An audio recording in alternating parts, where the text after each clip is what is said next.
Welcome to Plastic Model Mojo, a podcast dedicated to scale modeling as well as the news and events around the hobby.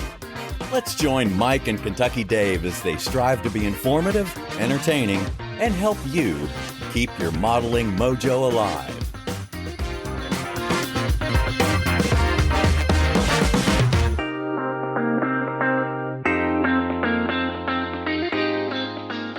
Well, folks, it's 150. How about that, Kentucky Dave? Yeah, 150. We're closing in on the big 200, man. That'll be a while, but yeah, we'll get there. We'll get there. Well, happy Friday. Happy Friday. Happy episode day. That's right. So let's just get into it, man, because we got a pretty long interview by comparison. Yep. What's been up in your model sphere, my friend? Boy, what a model sphere. As you well know, last weekend, the IPMS Cincinnati Club put on the Cincinnati Scale Model Show, and those boys know how to put on a model show. The weather was perfect, and it seems like it always is for them. I mean, it's wonderful. It's the time of year. Yeah. So they had the hangar open, which allowed them to get extra vendor tables in. The turnout was fantastic. The vendors, boy, you talk about deals. There were deals. I got to spend the day sitting next to Inch, sitting next to Skippy, talking models all day. You got Barry Numerick came by the table. IPMS President John Nowak came by. Got to spend time talking with different modelers. Couple of listeners stopped me out of the blue. And, I'm wearing the PMM shirt, so people know. But stopped me and are like, hey, are you Kentucky Dave? And got into some great conversations. People like what we're doing, by the way. That just to let you know, that was the consensus of the people who stopped me. Well, that's always good to hear. And like most model shows, I came home fired up. Pre-Cincinnati show, I was experiencing a little bit of a funk. I had some stuff, some negative modeling and some difficulties, and was feeling, a little bit like I couldn't glue two parts together correctly. And the Cincinnati show really, really got my juices flowing. It was fantastic. Had a great time. We're good. And the model sphere is wonderful. Now I'm already looking forward to Murfreesboro. So hopefully you'll get to go to Murfreesboro. Yeah, I'm trying. I'm trying. We'll see. Okay. I can't commit till sometime next month, but yeah, we'll see. We're getting close though. Couple of 3 weeks. All in all, great. Feeling good. Got the mojo flowing. I feel like Emperor Palpatine when he's firing lightning bolts out of his fingertips. There's a geek reference for you. So how's your model sphere? Oh man, a lot of stuff other than modeling. That's not good. Well, we won't talk about it in detail here, but we've talked about it. It's just, man, I tell you, life. I'm about one inconvenience, we'll call it, from 2020 being better than 2025. That's about where I'm at, and I'm serious about that. Oh man, that's bad. So that's bad. Well, we'll see. We're late getting this out, but we had our double barrel model show spotlight last week, which is still kind of cranking through the listeners, and it's okay. We'll get this dropped first of next week. Luckily, I don't worry about that too much. It's helped me have the edit time instead of trying to crank it out on exactly the schedule, which passed a long time ago. But this is a model sphere. It's modeling that you need to get inspired about. I know, you're right. You need to sit at a bench and put some parts together. Well, I was a little fatigued last night from supporting the guys over at the machine shop. Do you have a launch coming up? No, we got some parts to get done, and one of the guys was out, so they needed a chuck monkey to keep feeding parts into the CNC machine. So monkey. I did that for about 6 hours. But hopefully this weekend I can get some stuff cranking on the bench. My field, we'll talk about that during during the benchtop halftime report. So, the model sphere has been a little distracted of late again. So get a little tired of it, honestly. I'll send some Mojo your way. How's that? All right. Sounds good to me. Well, since we're recording, you got to have a modeling fluid. So what modeling fluid do you have? I have Juicy IPA from Tailgate Brewing in Nashville, Tennessee. Juicy IPA from... that's one of the ones we got as a gift. It is. Now, who do you remember who gave that to us? Bill Moore. Oh, that's right. We're going to see... Hopefully, we're going to see Mr. Moore in about a month. We should. If I make it, you'll see him. Well, good. What about you? What are you working on?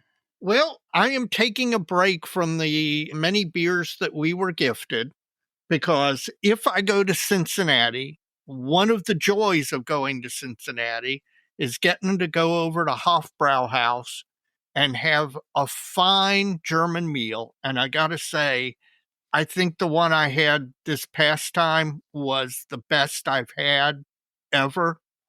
And that means I also get to get a couple of growlers filled with Hofbrauhaus Hefeweizen. And it's freshly brewed. It's awesome. And so I have a Hofbrauhaus Hefeweizen.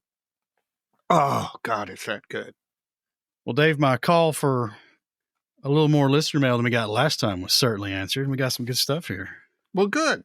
Let's get into it. Hopefully it'll keep coming like it's coming. Well, we always ask the show people we talk to in our show spotlights to give us a little feedback at the end of the thing. Yep. Doug Reed from the Oregon Jamboree show did get back with us and sent us a fairly exhaustive summary of the show. I'm not going to get into everything, but the short of it is it was a success. And if you remember, their kind of innovation was these club tables they were doing. Right.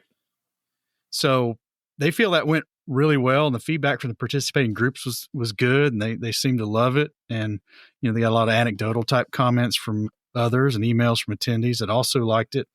Well, they ended up with 8 groups hosting tables, and it ranged from a couple of the groups were just there with information about their club, but some of the others had active builds going on or displays or other handouts, and they had clubs from Oregon and 2 from the Seattle area, IPMS Seattle and the Northwest Scale Modelers.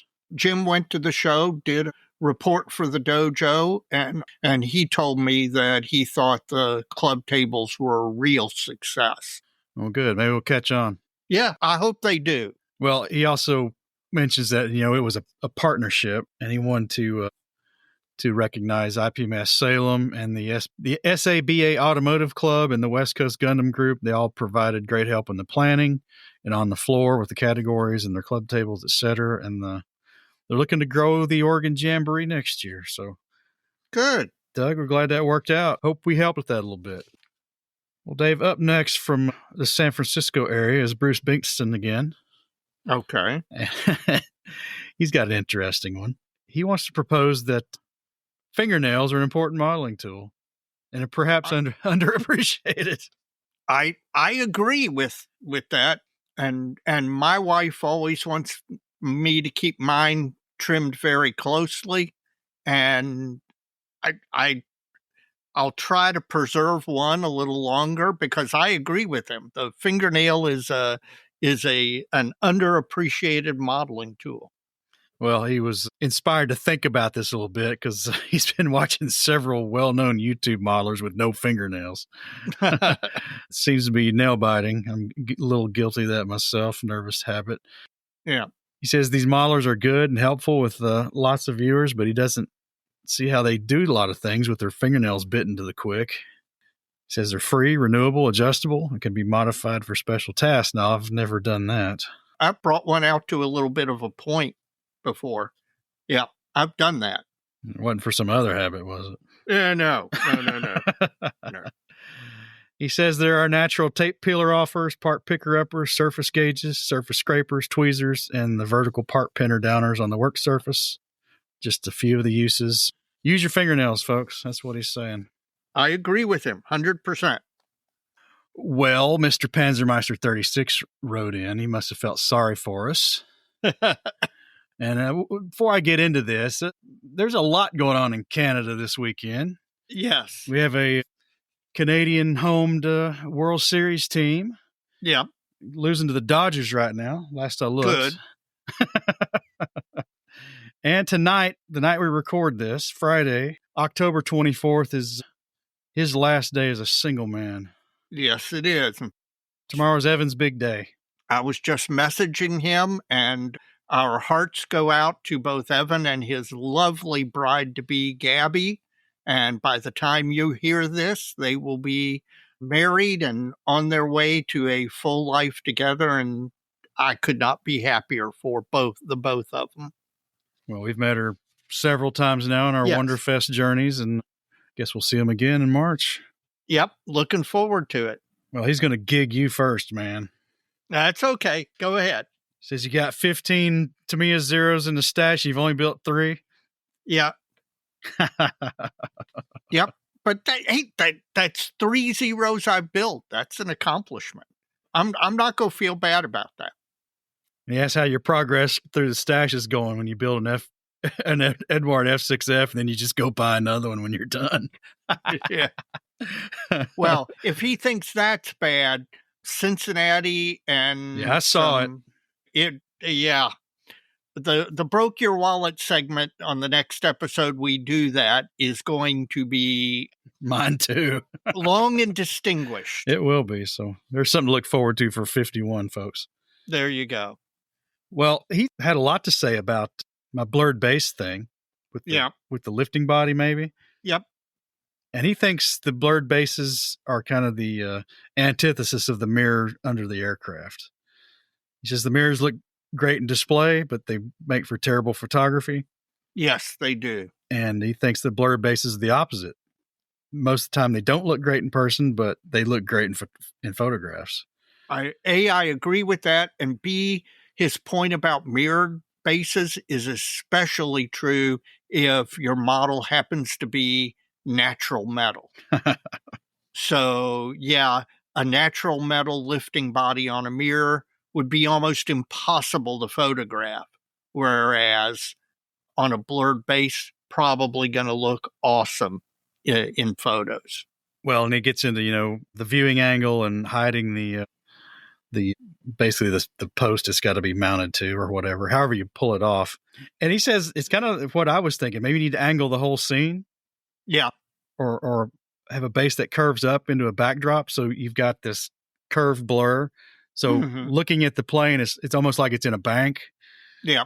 So that's kind of what I was thinking. And another way to control it would just build it in a box. Yeah, like a forced perspective diorama. Yeah, like, shadow box. And this is from going to the Chicago MMSI show for years, is I just love shadow boxes. I just think a well pulled off shadow box is, something you can stare at for 10 minutes. Forcing the viewing angle really lets you do a lot of cool stuff. Yes, it does. And pull off a lot of neat tricks. Well, from Down Under, Dave, Will Edwards has written in again. Okay. From the Law Offices of Small Parts and Petty Disputes. Law Offices of Small Parts and I love that. Attorneys at Miniature Law, 72nd Scale Chambers, Australia. Okay. Again, in Foghorn Leghorn voice, folks. Go for it. No, you just got to imagine it. Dated 12th of October, 2025. Regarding notice of cessation of legal hostilities and revocation of the title, Patron Saint of 172nd Scale. Dear Kentucky Dave, following extensive negotiations, several glasses of modeling fluid, and the strong recommendation of all parties' significant others, we hereby confirm that all legal action concerning the great 172nd Scale World War I dispute of 2025 has been formally and permanently ceased. The ceasefire shall remain in effect unless you make additional disparaging remarks regarding the most sacred of modeling genres and scales. However, it is the unanimous decision of the Scale Modeling Tribunal, sitting in the garage last night, that you, Kentucky Dave, are henceforth stripped of the honorary title, Patron Saint of 72nd Scale. Oh, God. However, you may retain the lesser but still distinguished title of Keeper of the Decal Sheets unapplied, subject to good behavior and proper use of tweezers. We trust that this settlement brings peace, harmony, and proper alignment of wings, struts to all concerned. Should you wish to appeal, please direct correspondence to the official appeals box, a repurposed model kit box labeled Bits and Bobs. With mock sincerity and full comedic authority, Sir Will Edwards, Esquire, Acting Counsel, Society for Sensible Scale Modeling. Now, Dave, I think you have an out here. I'm kind of loving this. Now, I will work on the settlement paperwork because, as our correspondent well knows, that no settlement agreement is enforceable unless we draw up the paperwork and get both parties to sign it. So while I'm willing to accept what they propose, I want to make sure it's ironclad. So I'm going to get to work on that settlement paperwork, and he can expect a copy in his email box for review and editing. Well, you're going to have to request some clarification or file a dispute, Dave. Why? You're the barrister, but hear me out. There's a little nuance here that has gone unnoticed by the author of this document. Which is? The regards phase, notice of cessation of hostilities and revocation of title, does not have a comma after the word hostilities, which means that this is the cessation of both the legal hostilities and cessation of the revocation of title. I like that nitpick. That was very good. But the problem is you probably just got his paralegal beaten. Okay. Because no attorney will ever take responsibility for a typo in their own document. They're always going to blame it on their paralegal. And Lord knows the poor paralegal is probably going, as soon as this is broadcast, is probably going to be punished severely.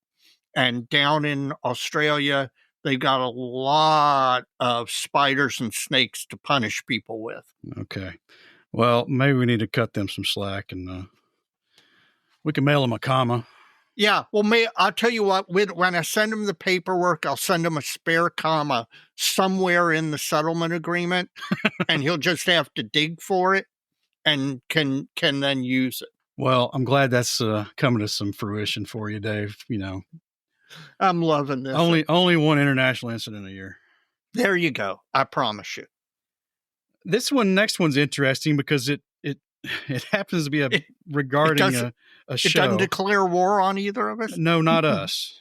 Okay. Charles Rice from South Carolina. Yeah. He's going to a show coming up there in the Southeast. Mm-hmm. And this show happened to have a fee of $20 for the first 5 models and $5 for each additional. Sound familiar? Yes. So this is the regional show coming up in Charlotte, I'm pretty sure. Yep. And he thinks it'll greatly slow the show's turnout or impact the show's turnout. Mm-hmm. And he knows some folks around his club area that this might be a deliberate move to keep the amount of models down, given that it's a regional show, maybe. I don't know. So his direct question is, have we ever been turned away from a smaller show because of higher registration fees? 1. And 2, do you guys think that any organization in their sane minds would keep the price of a show high to keep the amount of judging efforts lower? The answer to those questions are no. Given the amount of money I spend on models, an entry fee at a show has never been high enough for it to be of concern to me. Now, I don't know that it would be necessarily to keep the judging effort down. I could see if you have an invitational contest by a club and they have limited space or limited number of tables, I can see them using a price structure to try and prevent the guy who shows up with his entire built collection over the last 10 years, where he enters 54 models across 28 categories, or the guy who builds 32nd scale aircraft models coming in with 10 32nd scale aircraft models and eating up a table and a half. So I didn't immediately think of it as an attempt to keep judging easier. I thought that maybe it was an attempt to limit the number of models because there might have been limited space. Could be. I don't know. I guess I'm a little conflicted on this, and I don't want to offer criticism for the club because right. But it's a show planning exercise for sure. And let's be honest, Dave. How often have we walked into a show and needed to pay additional for models brought versus however many you get for the front level admission? Right. Yeah. That's not a thing that affects you or I. So, you're right. I have to take an empathetic position, I guess, because it's not something I've ever had to deal with, even in my most productive years. But the other thing that you have to think about is that depending on the location, the local club may be paying a significant amount for the rental of the hall. And, because in some locations, there's not as much choice and prices are higher some places than others. It may also be an attempt to recoup the rental of the hall cost. So I don't know. I'm sure it's something that's not done lightly. I wouldn't think so. No, every club when they're putting together their contest, they come up with a number for the vendor table, and they come up with the numbers for raffle and for entry fees, etc. And usually those are well balanced to try and make sure the club doesn't lose money. There are very few clubs that are trying to make bank on putting on a show, but they just don't want to lose money because that can be devastating to a smaller club. I trust the clubs to price their shows correctly for their needs. And I guess my recommendation would be to attend if you're planning on attending. And if you don't want to go beyond and get into the $5 per range, then you're just going to have to limit yourself this time. Yep.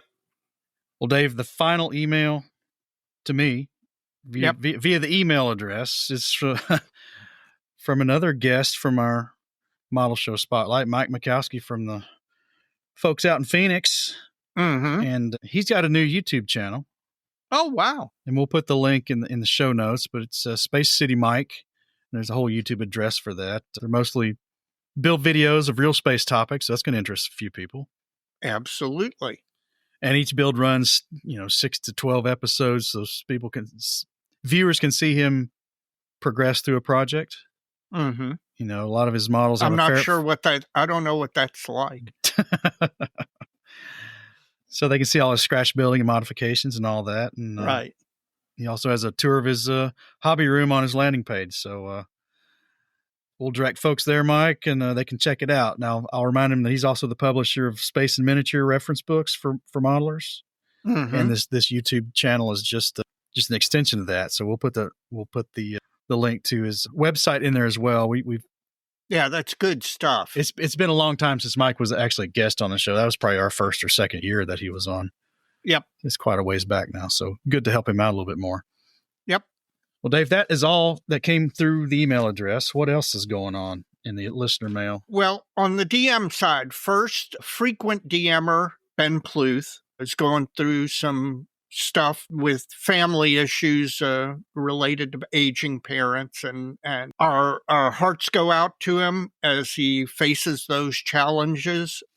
Ben was supposed to be at the Cincinnati show. He had a table right next to where we were going to be reserved, but he wasn't able to make it due to those issues. And just want him to know his friends in the modeling community are thinking of him and sending him our best thoughts.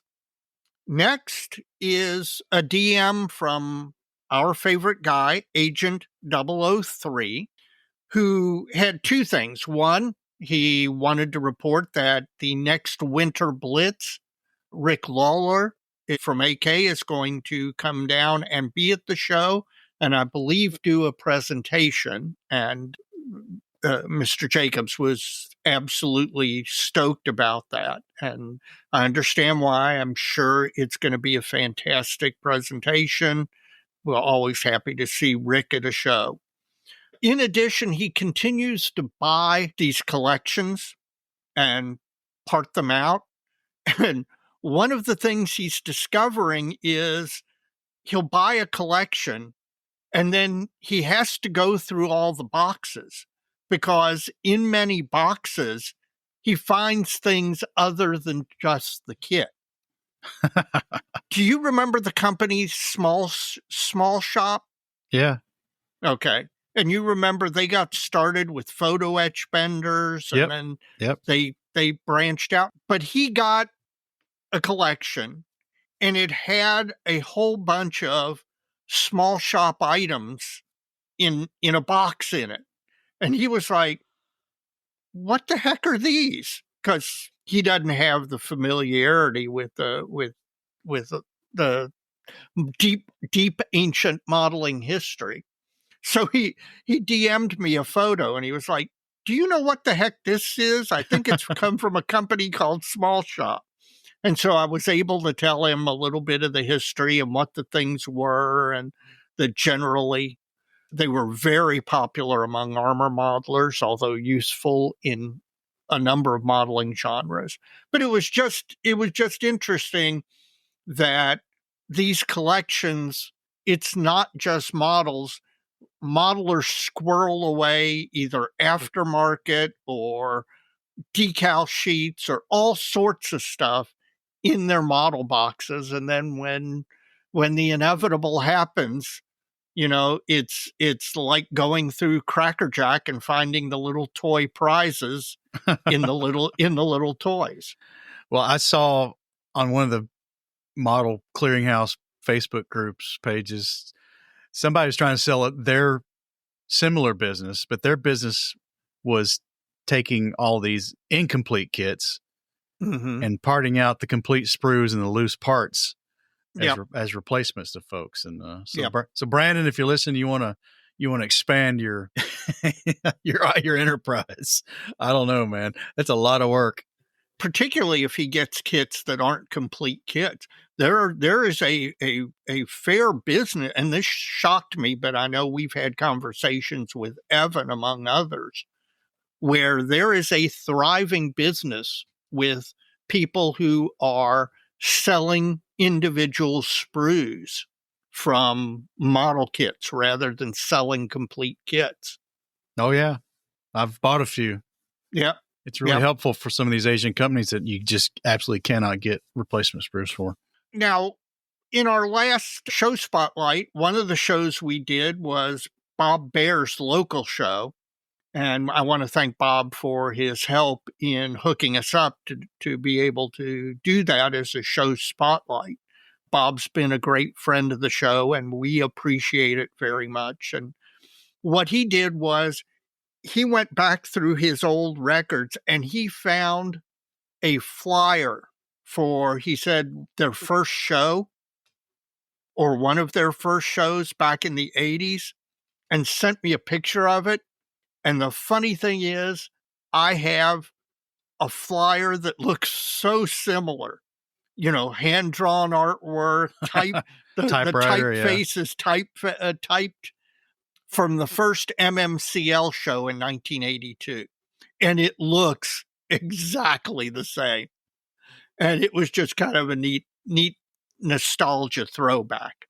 Our friend Ethan Eidenmill has been DMing us. He's been on a streak of enjoying some top quality modeling fluids. And he has been on a streak of sharing those with us as he sits down to his bench. And I've got to tell you, I really enjoy that. It's really neat to see what other people are drinking, because, no matter how wide our reach is and all, we go to the nationals and people bring us stuff, and it happens at local shows too.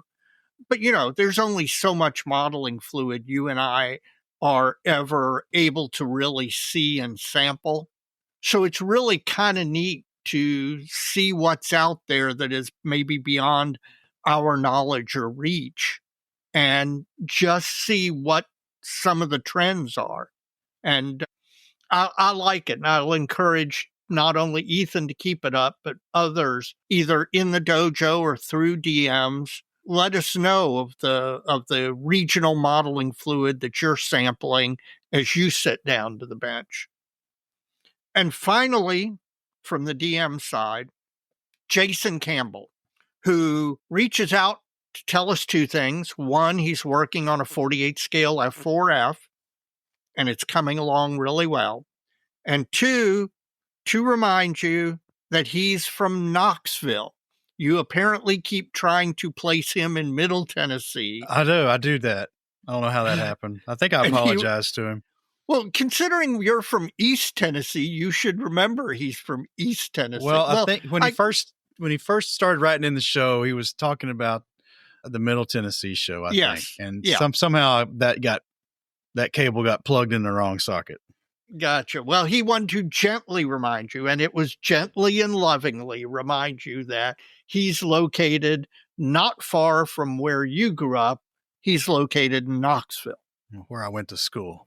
Yeah, well, that's true. You did go to school. I did. I was in Knoxville for several years. And your baseball coach just got stolen by the San Francisco Giants. Good for the Giants, not good for us. So yeah, well, you and Wallace now have something to bond over. Well, I'll be curious how the F4 turns out from the Gundam guy. Yep. So glad to see it diversifying. Yep. Me too. Anything else? That's it.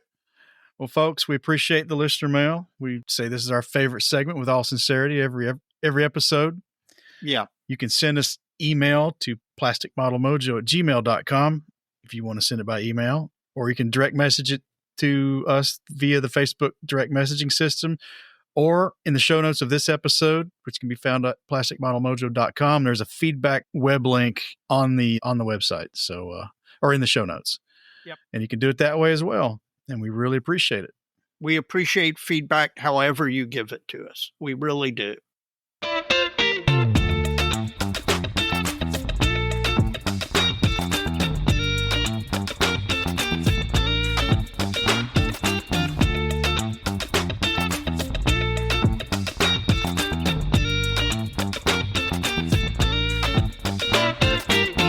Dave, we got one of our favorite guests back with us, Dr. Paul Budzik, and this one stems from some work-life changes he's got going on in his life and how he's adjusting things at home, in the office, and his hobby space to deal with this and get ready for what he's got going on, which is retirement. And we thought this meshed well with all our discussion of late about stash reduction and you doing the book clearinghouse thing. Mm-hmm. And just an interesting topic to see what kind of insight and wisdom he got out of that process.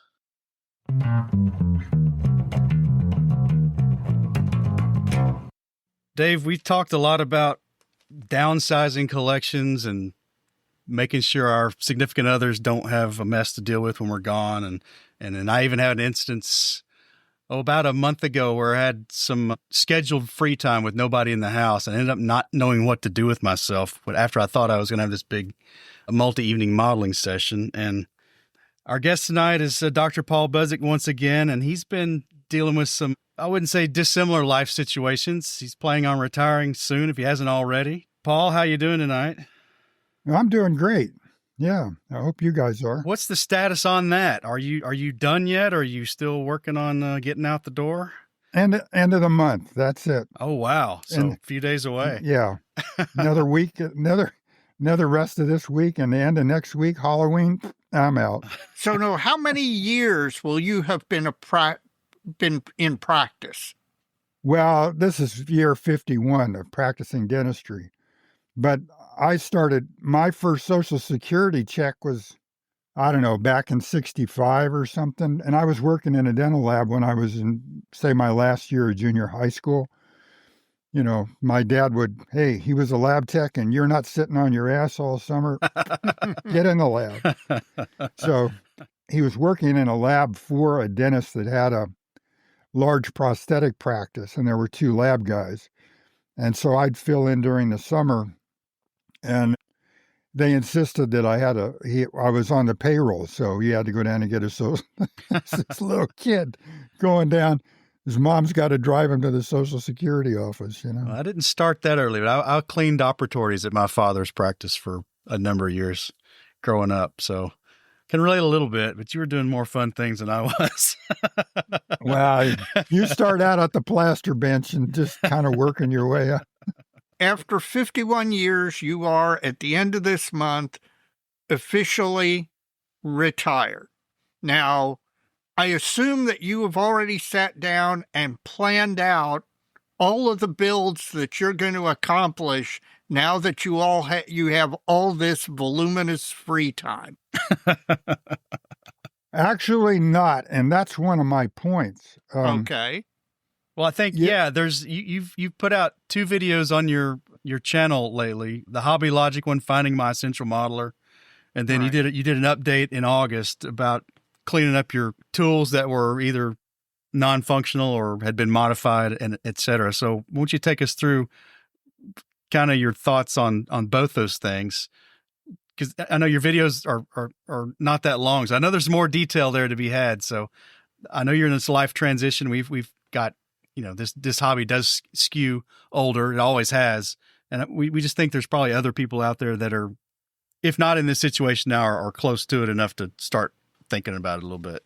I had to come to grips with what is it I want to get out of the hobby, really. It goes down to, the point is that I really just like building, and having a finished model or whatever, it's not that important. I just like the activity of building and constructing. But what I started realizing was every kit that I had around, every time I would look around, I'd look at a stack of something. It was just one big obligation. So like when you said you had free time and nothing happened, that's what I see. Okay, I'm going to retire, and I got this laundry list of stuff.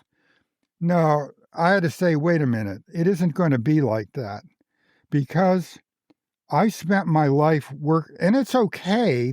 You can't start something and not finish it when you start working with a patient. You can't just say, okay, that's enough. I've lost interest. That doesn't work. But in a model, here's what I would say. Think about it. When you go to the hobby shop as a kid or whatever, or later on, even then, you're still looking at the box art. Oh man, that looks really cool. Or maybe you've been looking at something else, or watched a drama or a documentary and you're hot on building something.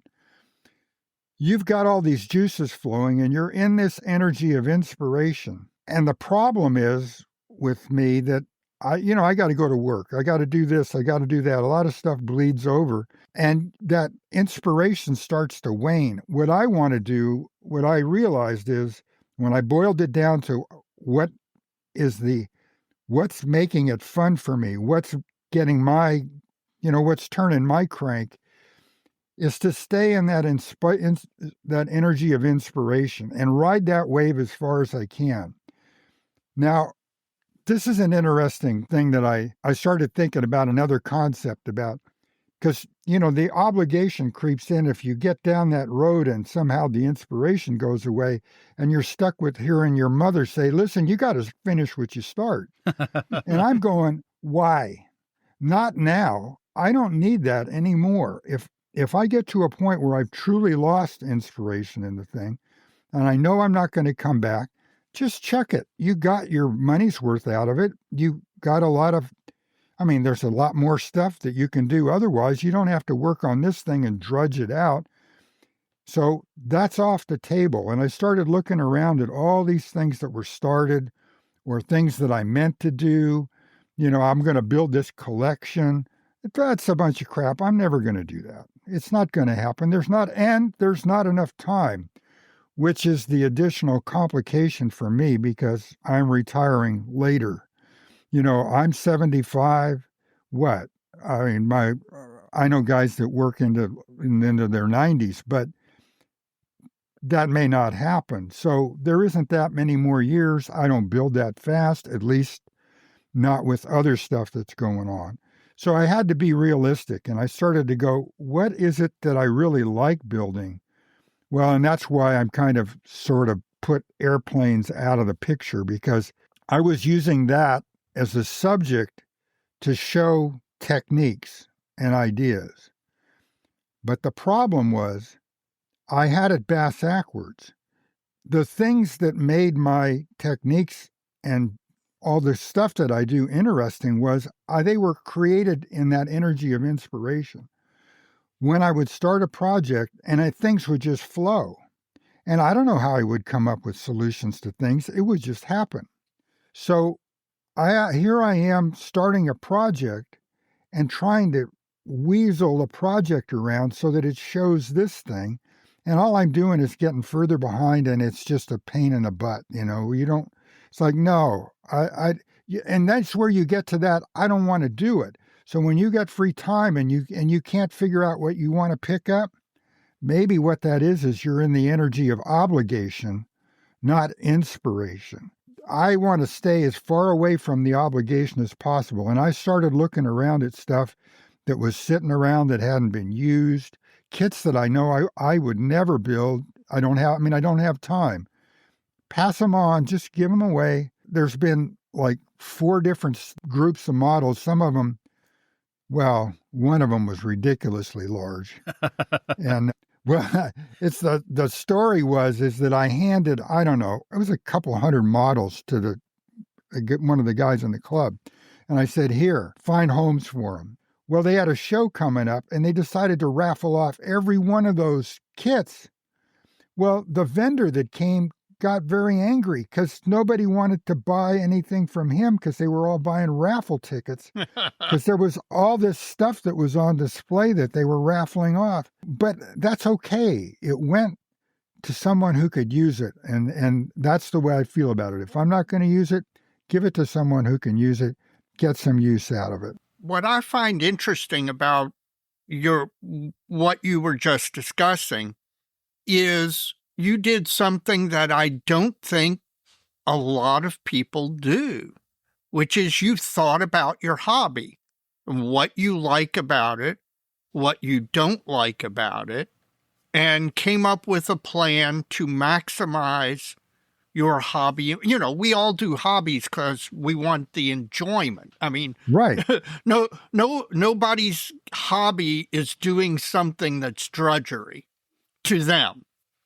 But it's really, I think 90% of the modelers out there don't ever stop and think, why do I do this hobby? What do I like about it? What don't I like about it? And is there a way to shed the things that I don't like so that I get more enjoyment out of the hobby? People don't think that deeply about it. And I think it's interesting that you stopped and took the time to do that and had the presence of mind to do that. I think that comes with the age. Okay, I'll buy that. Well, okay, and here's a little thing for you guys. I know it's cute to say so many kids, so little time. But to an old dude like me, that isn't so funny anymore because there isn't much time. Right. And so I don't want to live. Well, I'll tell you what, if I lived in that, I would be drinking. That would be my modeling fluid, would be a lot of alcohol because I'm playing a game that I can't win. Well, I'm going to go find something else to do. You have to boil it down and you start thinking about different layers. Here's an idea that I had. When you're really creating and you're in that energy of inspiration, that thing that you're creating is really a reflection of you. Now, if for whatever reason you take a little break from that, you set it aside for a week or so, but you're still inspired about it. But when you come back and look at it, you're looking at it with little different eyes. You pick up from there and you're still in that energy zone, but it's a little different. So if you had a vision at the beginning, let's say you were starting a model and you had this vision of just how you were going to finish it, but it changed over a period of time, that's okay. You don't have to stick with what you started out with. And when it gets to the end, it's going to be a reflection of the journey, which is really cool because it was always in a positive energy, not I had to get it finished for a show. I had to get it finished because I just got to finish it because my wife says I never finish anything. Whatever it is, forget about it. We were over to another couple's house, and they're both very accomplished artists in just a wide variety of different media. And I put out the question, when is your piece finished? When do you consider it finished? And the answers were kind of nebulous in a way. It's like, you get to a point and you just decide. And one of them, she paints and she does one of her mediums is watercolors. She had a beautiful one on the wall. She says, I've kind of looked at that and I think maybe like she wanted to add something to it. Like she'd take it out of the frame and maybe she might add something to it because it didn't quite strike her as right. I found that kind of interesting. Most of the time when you get to that stage and you put it up, I would think it would be finished. But let's just say maybe you got to the point where your model's in primer and you've enjoyed the shape. You just enjoy what you've created. You've finished. You've finished with the fun that you're going to get out of it. You don't need to go any further. It's okay. Nobody's caring about this but you. I mean, really. Right. Unless you're going to complain about it on social media or something, which is not doing you any good. Yes, a whole lot less of that in all of our lives would be better. So I just think part of it has to do with a lot of it changes your perspective when you get older and you realize it doesn't really set in till it really sets in, till you're really facing it, that it's only going to be so much longer. And that's just nature. I mean, nobody comes into this world with a guarantee. I used to tell, when I was younger, and I was kind of an earnest young lad, and my dad would say, what's the hurry? What's the hurry? I'd say, well, I'm not going to live past 40. Well, 15 years old, and I'm already thinking about that. And he goes, Jesus, Paul, you can't do that. If you're going to sit around thinking about that stuff all the time, you're not going to be able to get up and eat your Wheaties in the morning. It's going to happen to everybody. It's a fact of life. This can't be your primary focus. And that's pretty much how that cured it. And I always kind of laugh at that I want to be able to eat my Wheaties, so I don't want to worry about it. So when it happens, it's going to happen, and that's just the way it is. But I want to go down having fun. I look around and I see, there's more stuff here. I need more space. I bring in some stuff home from the office that I need to keep. And I've got, oh no, come on, don't give yourself a break. You're never going to build that, really, honestly. And I've got more stuff now. I know there's no way I'm going to build it between now and whenever I can't build anymore. Plus scratch built projects that I'd like to do.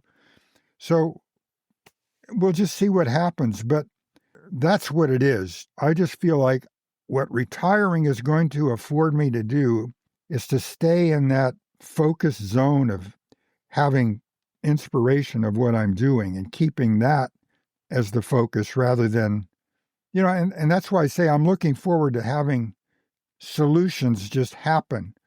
And so it's going to be easier to present those things. I set up a little permanent sound booth for myself, so I can do things more on the spur of the moment. So it isn't such a big deal to, set stuff up and get good audio.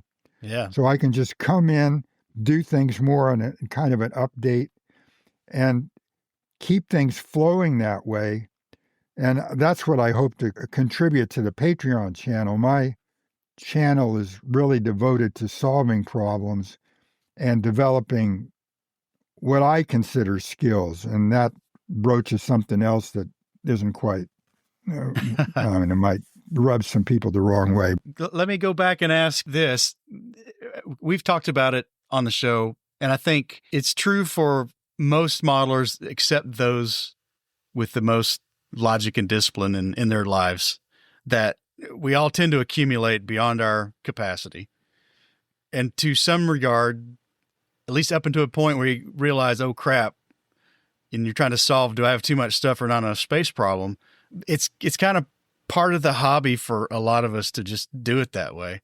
So when you're shedding this stuff off, how'd that make you feel? And then what kind of methodology did you use to pick and choose, and how'd that go? I'm telling you, I would lug out a stack of stuff because I'd parted out some of it. but the thing was mostly intact, but I knew if I handed it off to someone, they're not going to be happy because it's going to be missing some stuff or whatever. I think I probably have that problem too. So it would just get chucked in the bin. I mean, I would fill the recycle thing up to the top, and every time I brought something out, it just felt like a load off. And it got to be habit forming. What else can I throw away? What else is I'm really not going to use? Like I say, with the tools, it's like either fix the thing and use it or pass it on. I had a couple of airbrushes that now they're very fashionable, but I don't like them. They don't fit me. And so I passed them off to a friend of mine down in LA. Here, he likes it. I don't. Use it. And so you take it, or a machine or a tool that I know I'm not going to use. Give it away, let somebody else get use out of it. And it just feels like a load off. That's really interesting that as you're reducing your stash and you're shedding things either you're not going to build or you've already used the parts you need out of them and it's just sitting around collecting dust, or it's a tool that somebody else could use, but you're not going to use it. The fact that getting rid of those things, giving them away or throwing them away is unburdening. I think most people would think in their mind before they did it that it was going to be a sad thing to throw something away or to give it away.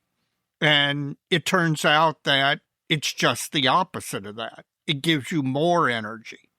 Yeah, I was surprised that when I started doing it, like I say, it actually got habit forming. And I might start out sitting down at the bench and working on something, and then I would start rummaging through things to look. And I went, what is this stuff you're rummaging through? You rummage through this the same crap every time you open the drawer. Then you never use it. You're just moving these tools aside to get to the ones that you used. Gather them up, get rid of them, give them on to someone else. Or like I say, I got hooked on, that airbrush thing that I put up about the Pache, the V. Right, the VL.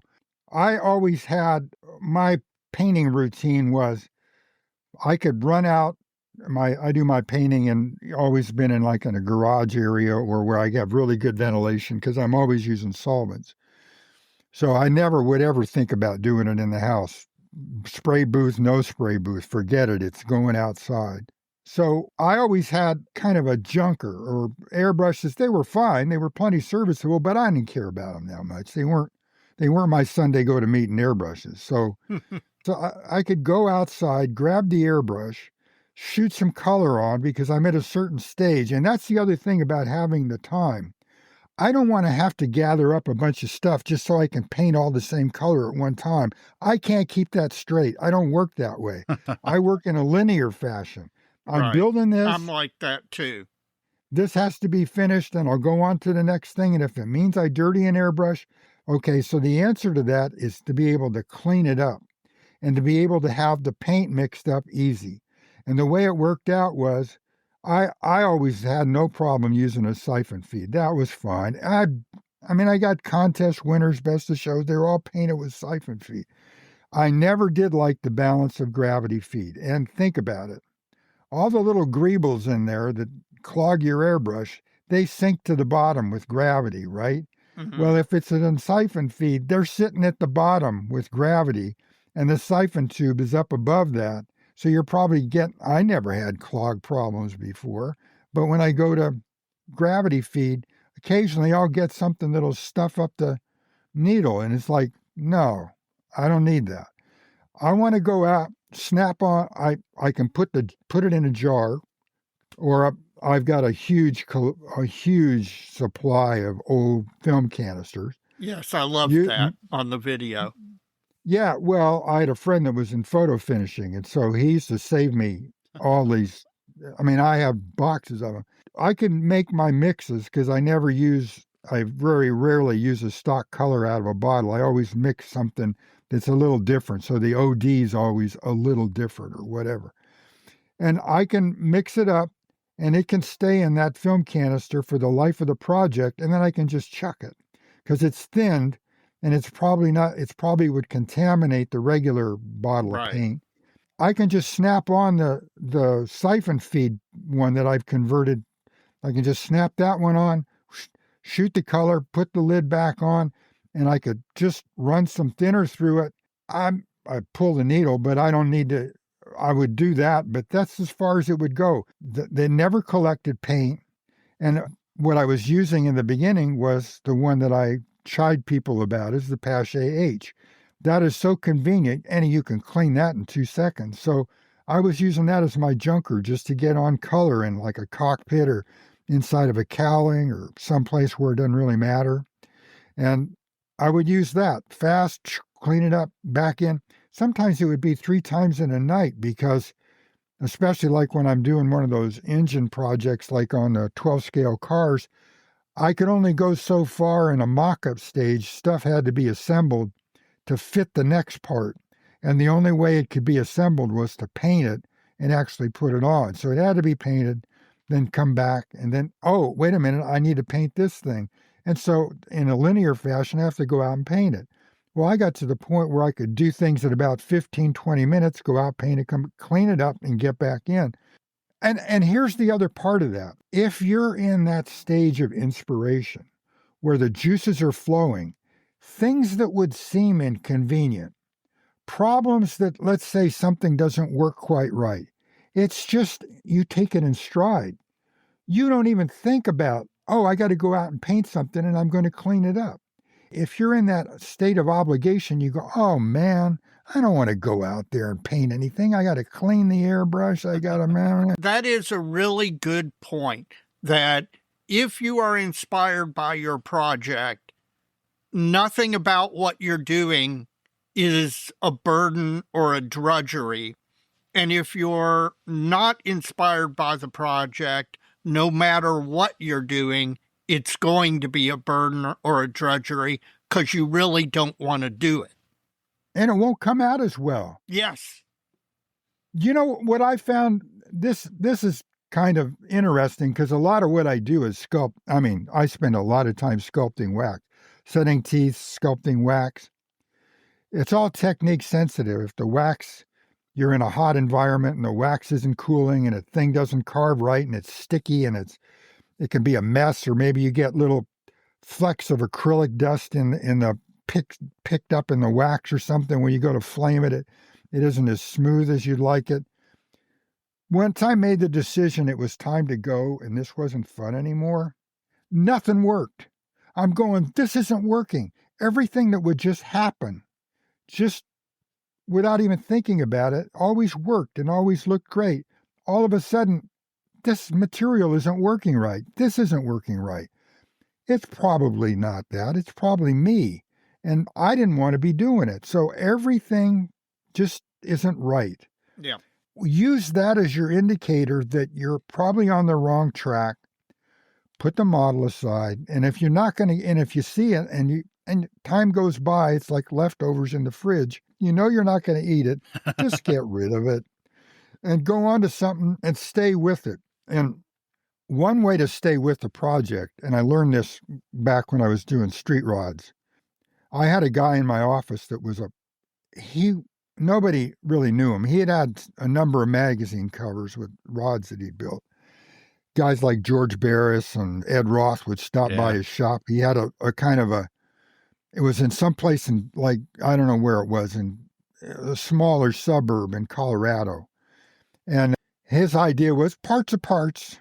He'd take anything and he'd build a street rod, it was no big deal. But he said, look, even if you're not going to do anything for real on the car that day, go out and sit with it for 20 minutes, half an hour.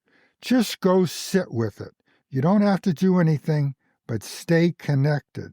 And he said, you'll get it done. Over a period of time, the car will get done. It'll be something you want to do, but don't lose the connection. And I think that's a good method, even for our hobby, is to just, you sit down in the shop and next thing you know, you've picked up something and you're whittling on it. Exactly. I think that's a great insight. Even when you're not inspired to do anything particular, go down, sit at the bench, and you may find it come to you. Well, if you're thinking about the finish all the time, then you're not enjoying the step that you're on. If you're going, I got all this to do and this to do and this to, no, this is just way too much. Better that you just pick up the thing and go, well, let's see, what do I got to do to make this part fit a little bit better? Or maybe I need to grab some styrene rod, or I need to wait a minute, and you tinker around with something, and by the time you're through, an hour and a half have gone by, you've got something really nice that you created, but it doesn't, it's not got you that much further down the line, but you had the fun. And that's what I'm after, is staying in that zone as much as possible without getting distracted, and learn how to do it, because at one point seemed like I was able to do it, but I don't know, life does what it does and you kind of lose a little bit of that. So I'm happy to get back to the siphon feed. I've solved my problem I can get in and out of my paint area really fast. And so I rebuilt a number of those VLs. They're just so simple. They're built like a tank. And I learned a lot about what makes those things work. Let me ask you a airbrush question about that. Do you think that because I've got a theory on this, do you think part of the reason you like the VL is you've used the VL so much that the fit of it in your hand and your ability to do things with it is just a result of hours and hours of doing?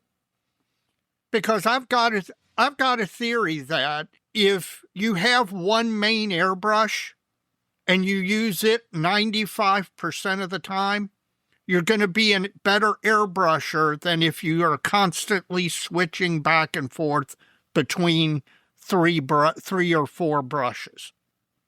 I've never used a VL. This whole exercise is the first time I've ever really used one. I have never relied on a VL to paint anything. Gotcha. I bought a pair of them, 10 years ago, and I thought I would use them for what I'm using them for now. It had the same sloppy machine work that, I'm sorry, Pachet's an American company. I grew up with an F and then an H, but their machine stuff is just not very precise. It's pretty old school. And I looked and I go, okay, it works, but I don't actually like self-centering nozzles. I hate them. They always have seal problems. I was surprised that David Coast Airbrush, when he was talking about how to service an Eclipse, he said he always puts something on there to seal it. The compression fit never, and it doesn't. It's just enough to not quite seal and things sputter, and so you got to put something on it. What I like about it is it's really durable and they're cheap. I get them off. I'm using the old ones. I got them off of eBay. Right. I got a flock of them now, and it was fun to modify them to get a spray pattern that I wanted.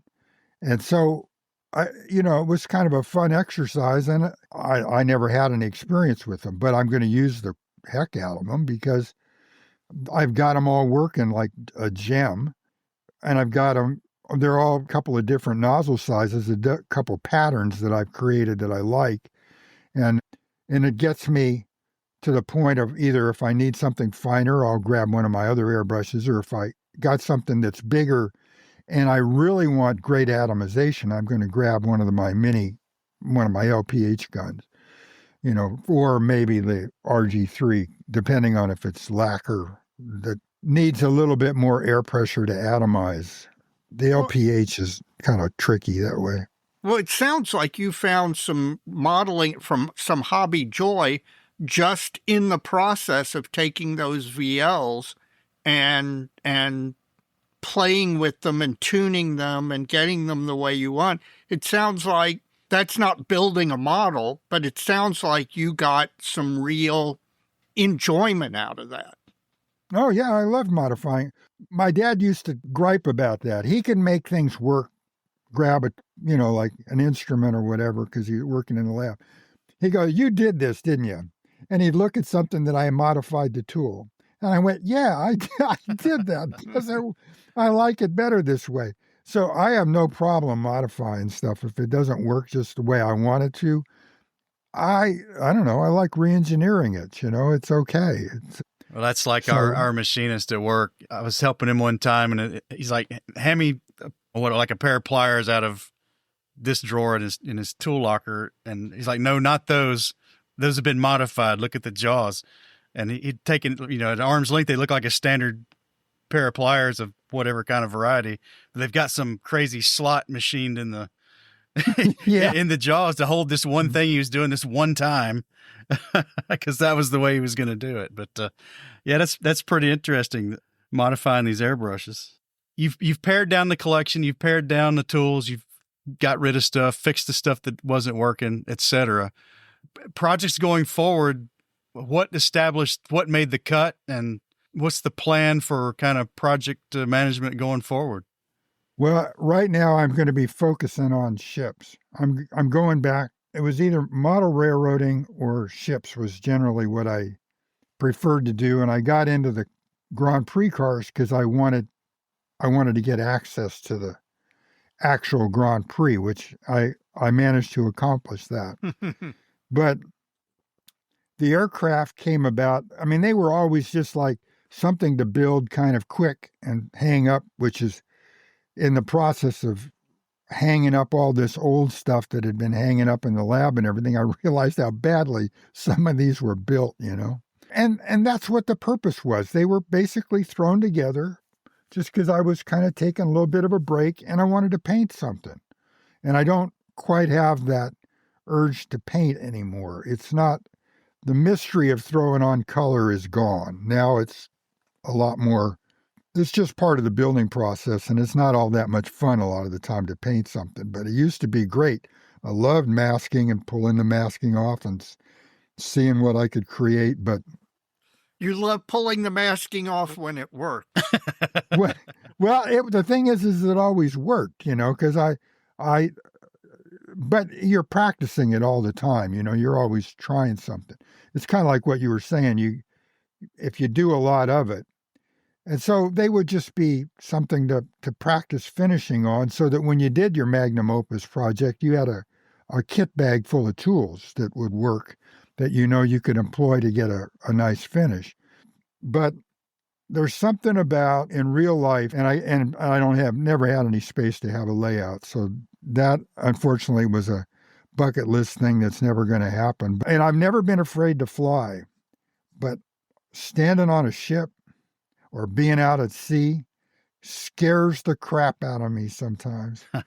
If you've ever been on a flight deck of an aircraft carrier, you're not going to get me close to the edge of that deck for nothing. It's like how many stories down, and I can't believe that you'd be working on that deck in rolling seas, aircraft coming in, and all this other activity. There's no way. I don't know. There's just something that's so. It's not it's just so interesting to me that I just like sea. I just like the ocean. That's why I built amphibians or the seaplanes. Yeah. There's something about the air and the water together that's looks very aesthetic. So I'm just going to start building some ships and see where it goes. And I may get tired of it, but right now I've had a laundry list. I've collected a number of kits over the years. They're just sitting there, and it's like, when are you going to get to these? Be honest with yourself. You want to do them. You're just like waiting for what? It's time to get rid of the rest of the stuff. Grab some of these things. I spent yesterday, I should have been down at the office throwing more stuff away and bringing home what I'm supposed to be doing. And I spent yesterday creating I like to do all my ships on keel blocks. Yeah. Right. I don't like the pedestals. They look like toys to me. I would prefer to have them sitting on something. And keel blocks to me have always looked more attractive. But you need the base. to glue the blocks to. So I had created this molding that this particular shape that I liked that I used on the PT boat. And it's a matter of using some a cutter on the router table. And then a lot of it's how you manipulate the piece and use a saw on a table saw. You don't do woodwork with a micrometer, but I'm using my digital calipers to try to recreate the same shape that I did around the base on this other thing. So I wound up spending all day to create 4 bases for that, because I'm going to be doing, right now I want to do some cruisers. And so they're all going to be similar sizes. Ones are a little shorter than the others. I'll set the bases, they can go in the kits. And the one that I'm going to start working on as soon as I retire, that base stays out, and I'll put the keel blocks on that, and I'll work on that way up. But it's such a mess, sawdust going everywhere and chips flying and everything. It's like clean it up one time. And once you've got the table set and you're going to run one, you might as well run a few more. If I stay with doing that, that's probably going to be how many years worth of work? So I'm good for a while, unless I get the bug to build a bigger capital ship or something. But I forgot who it was. I think it may have been someone on your show, or maybe I heard it somewhere else. I've been working in 48th scale. I have to get back to 350th. I have to live in that world for a while. I don't know what's exactly possible, and I don't really care. I'm not going to be using any 3D aftermarket parts and stuff. I don't want to offend anyone, but I'm sorry. 350th scale to me is nothing but an oversized identification model. I mean, it's a little bit better than 1/700, but railing and all that other stuff is oversized. You can make it as fine as you want, but when you take a picture of a ship, you don't see any of the railing. As far as you can, there's nothing there. And so I know it looks wonderful. You've got all this other stuff on there. I don't need it. I don't like doing it. I'm not going to do it. And that's part of my do what I like to do. I'd like to be able to set one cruiser next to the other and say, look, this, you can see in the profile, this is this way, this arrangement of stuff is this way, this is what was developed. You can see the evolution, that sort of thing, the general shapes of it. And I would just as soon talk about the geopolitics of how some of this stuff was used and the thinking behind creating this thing this particular way. The treaty that was said, no, you can't do this because you're going to be oversized. Stuff like that, to me, is just as interesting, all the history behind it. And so I get immersed in all that while I'm doing something. And I don't need to be fussing over how am I going to create a 40 millimeter barrel in 350th scale. That I don't care about. If you can look at oversized models in a museum. I mean, what fellow that I knew sent me a bunch of pictures of an Enterprise model. The barrels on the 5-inch guns were nothing but almost like a dowel, but it was so big, and it did its job. It showed, and the aircraft that were on the deck were nicely done, but nothing about it said super refined, everything machined perfectly, and it did its job. It looked impressive. So I'm going to be doing that. I'm going to have fun with it and get used to the 350th scale. The first thing I'm going to build is basically a kit, and I've got another kit or so that I want to do, and then I got some stuff that's going to be modified. I'll have a good feel for what it's like living in that 350th scale world, and then all of a sudden things become a little bit more possible because you're used to working small. Right now it's like, oh, come on, man, nobody can see this. Some guy made a comment why he switched from 1/700th to 350th scale. When he was in college, he put the model up on the window in his dorm room, and the wind blew it off. And he said, I'm not working on a scale so small that when I fart, the thing falls off. He said, so he decided to go bigger. But I'm still 350th is, it's honestly, it's not very big, right? Mm-hmm. Yeah. Well, I've got some ships in the plan somewhere, but they're all 72nd scale, but they're all small boats. So, Looking forward to yeah, this. at least that's it. That's just basically a little bit bigger than HO scale, and you can do a lot. Oh yeah, you can. In HO. Oh yeah. Yeah. So what? Okay, just so we all get a window. What is the first 350th project? This is all part of the historical research. I was originally going to just build the Trumpeter San Francisco. Gotcha. But I am at a loss. See, I think about this kind of stuff. In government, they do things like co-optation, where you make a mistake and they elevate it to a positive and they give you an award. And the San Francisco was a screw up at Guadalcanal. It virtually sank the Atlanta by itself. At Tassafarango, it makes the wrong turn and takes everybody in the wrong direction except the lead ship, which this San Francisco missed the turn, led it into a disaster. Not only did they kill a bunch of people on the Atlanta and virtually sink the cruiser, then they turn around and I don't know whether it was Callahan or that was on the bridge on the San Francisco, and he's killed and they just have to destroy the ship. I said, okay, I get it. They gave it all these battle stars. They should have given them Japanese battle stars for what happened at Guadalcanal. If you really be honest about it, it was not an asset. In fact, there's a very interesting thing. I don't know what it's called, some kind of history channel. They've done all these historical things. Anyway, they did, if you put it all together, it's a 2-hour presentation of each individual battle of the Solomon campaign, Guadalcanal. And it said San Francisco had problems. It was one of the problem ships. And so it's like, okay, maybe they got it straightened out later, but that history doesn't fascinate me so much. Now, the Minneapolis wound up with the same number of battle stars, and the only thing that at Guadalcanal, thanks to the mistakes of San Francisco, they got their bow shot off. Now, I don't know if that would have happened if the initial plan of how they were going to go into battle would have been executed, but things went awry when San Francisco made the turn wrong. Minneapolis always seemed to do its job, and it served out the rest of the war being there all the time, doing what's supposed to be done. So I thought they look virtually the same.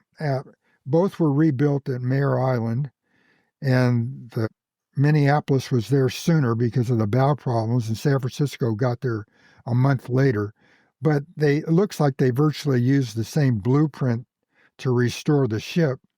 And I'm looking at the 44 San Francisco kit and the 43, late 43 Minneapolis kit, and for all intents and purposes, they look virtually the same.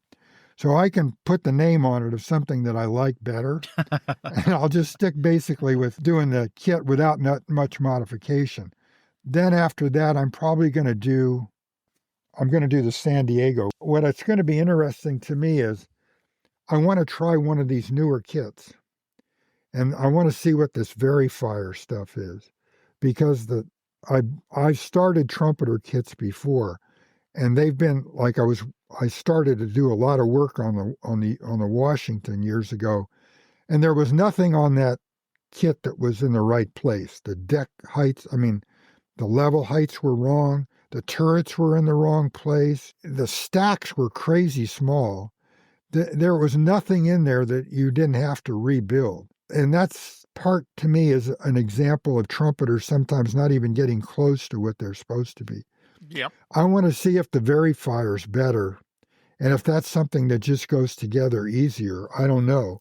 But I kind of want to get used to what's supposed to be considered a more up-to-date execution.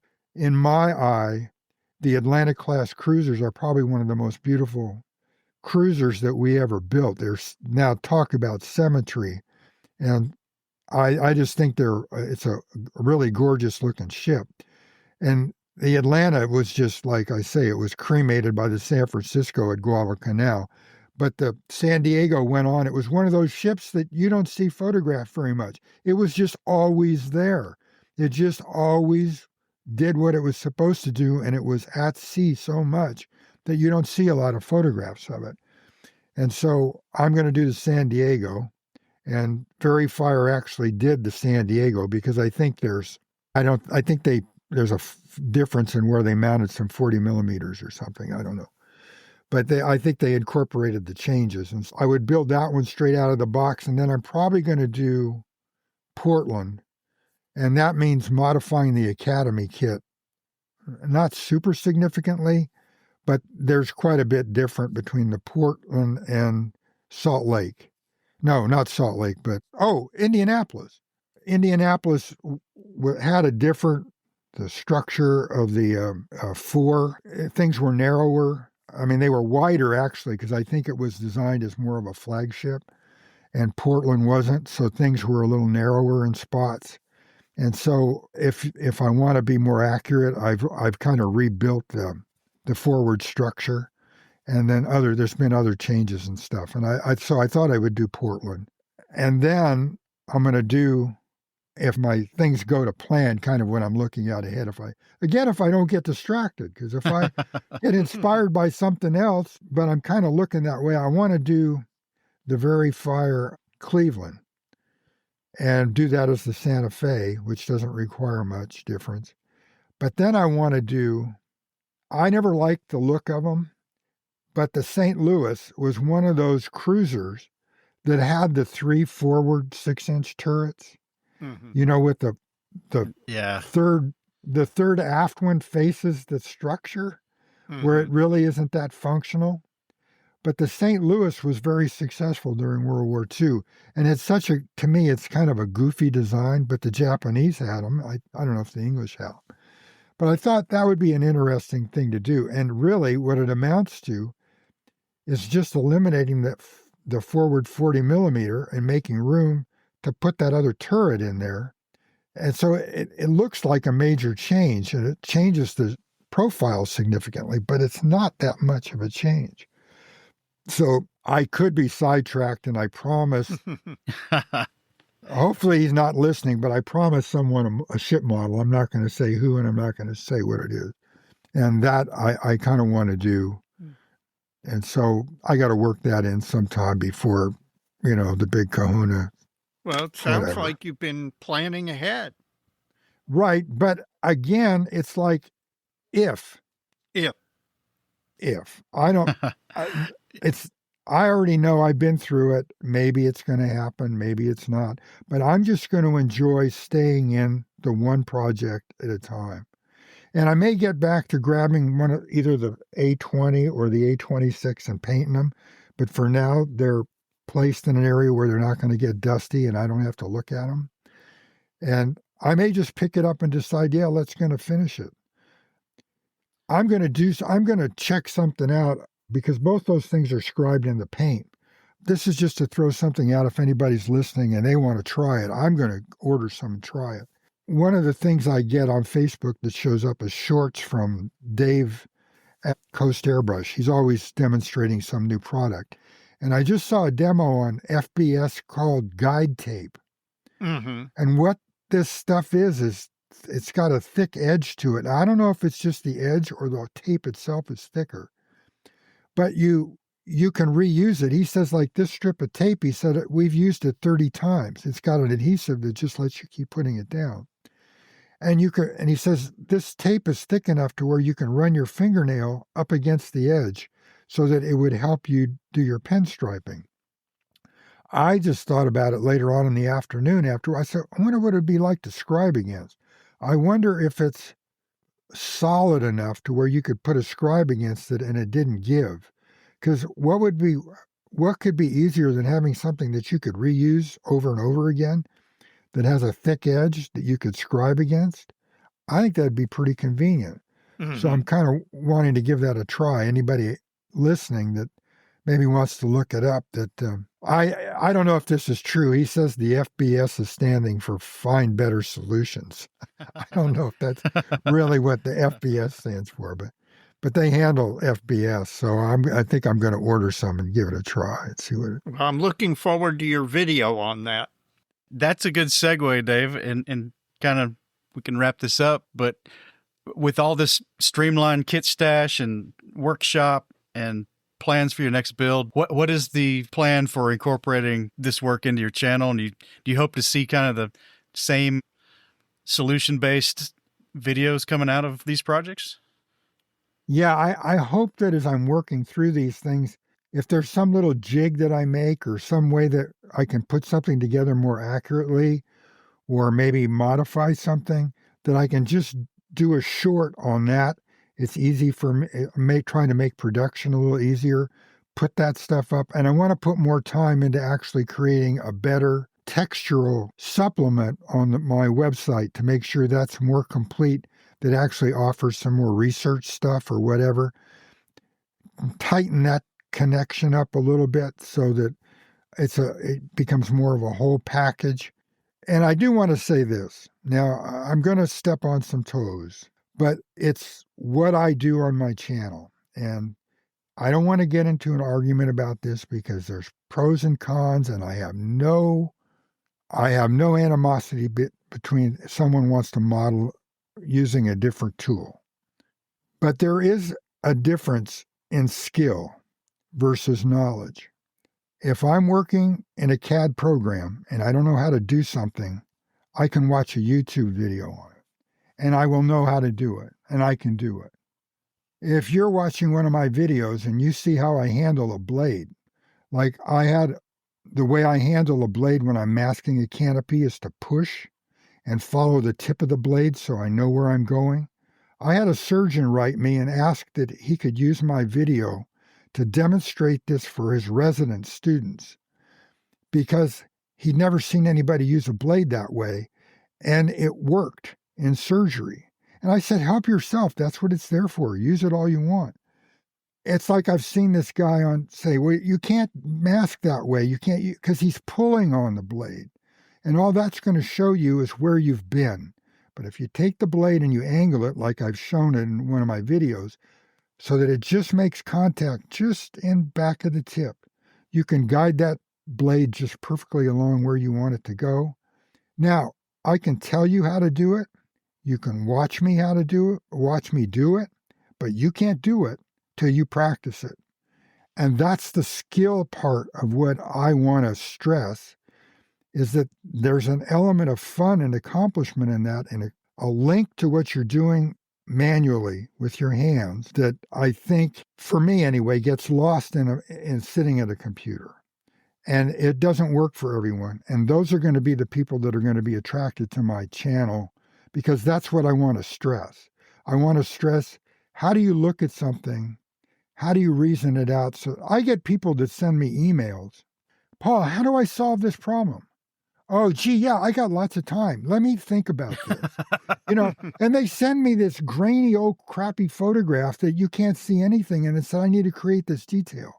It's not my job to tell you how to do it. It's my job to teach you how to think so that you can solve it. If you learn how to think and analyze, go back from what the objective is and work back. I don't know who it was. He's a physician, but he's a modeler. I think he's in the Netherlands. He said, you've come up with these solutions. I usually overthink and I get there, but it's a lot more complicated. And that's because it doesn't happen right away. I'll back off and I got to do this, and I'll think about it for a couple of days, and I'll go, oh, wait a minute.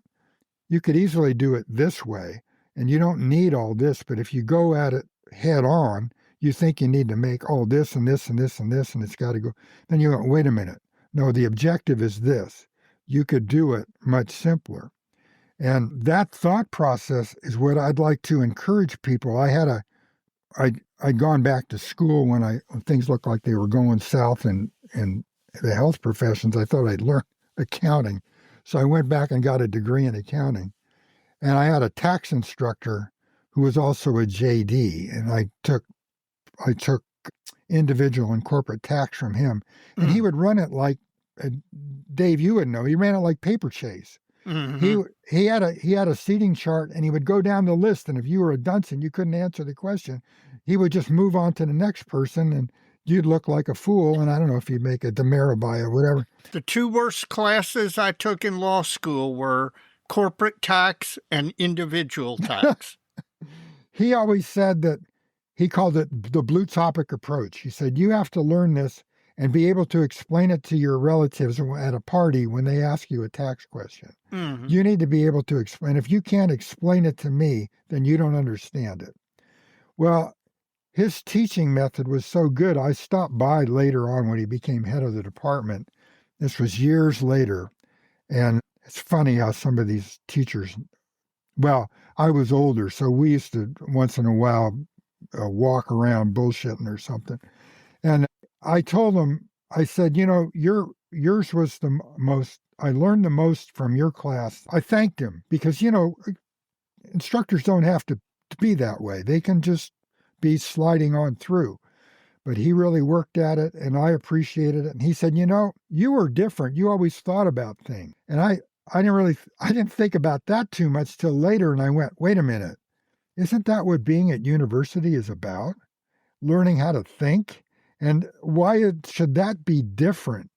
You could go through accounting by just cookbooking, but why he would say you were different, you thought about stuff.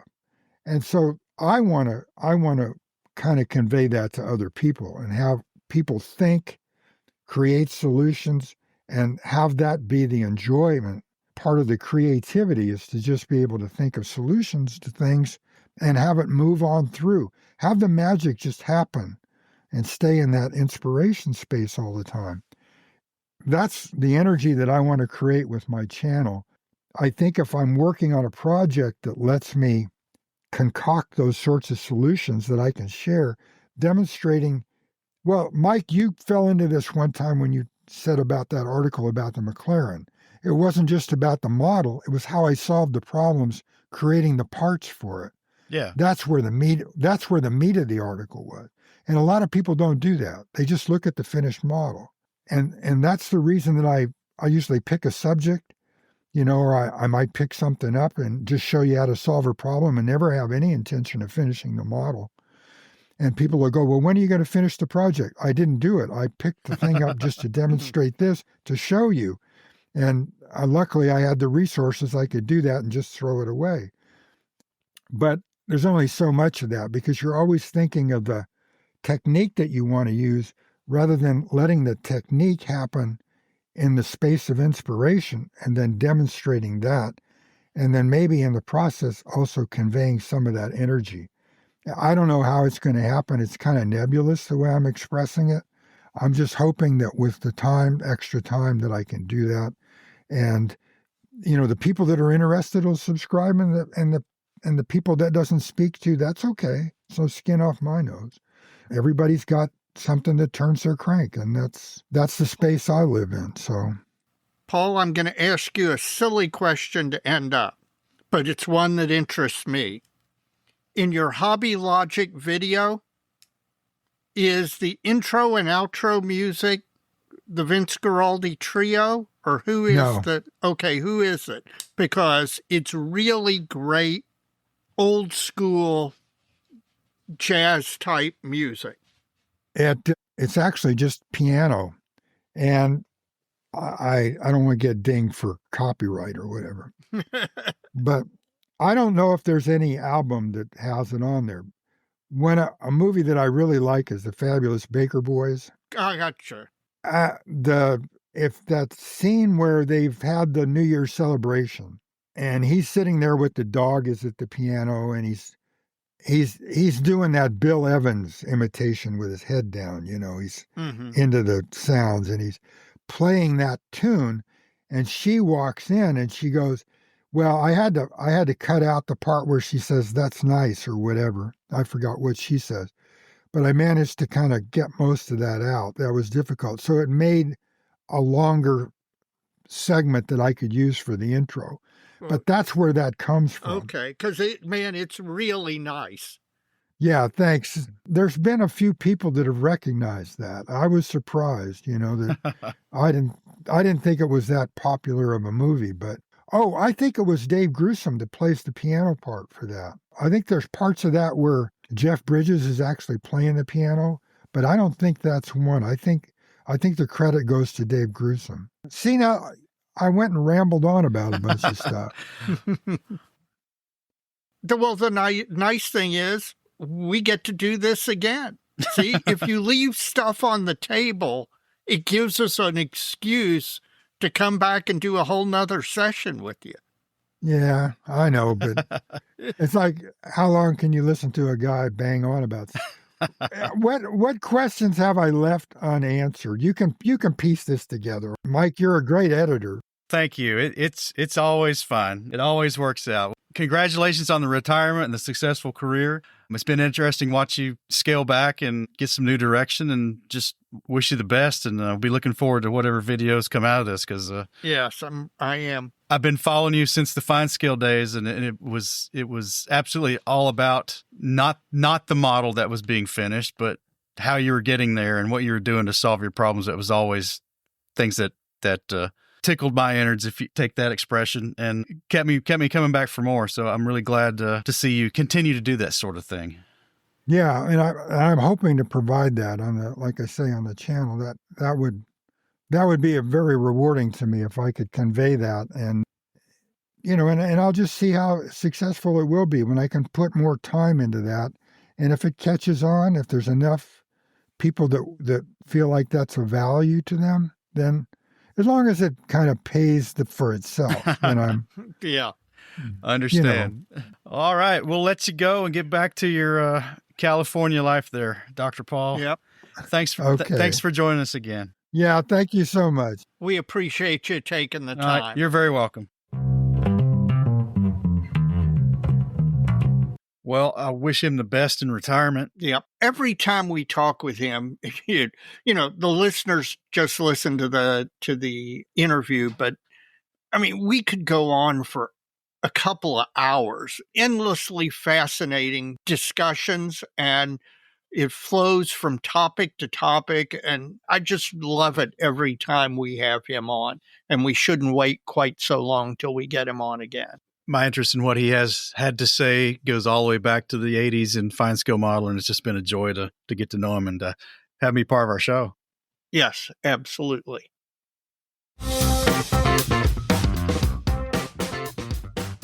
Bases by Bill is back with quality display bases that enhance any model. From U.S. and Japanese wooden carrier decks to custom-sized cherry hardwood bases, Bases by Bill display bases are available for any type of model and for any size.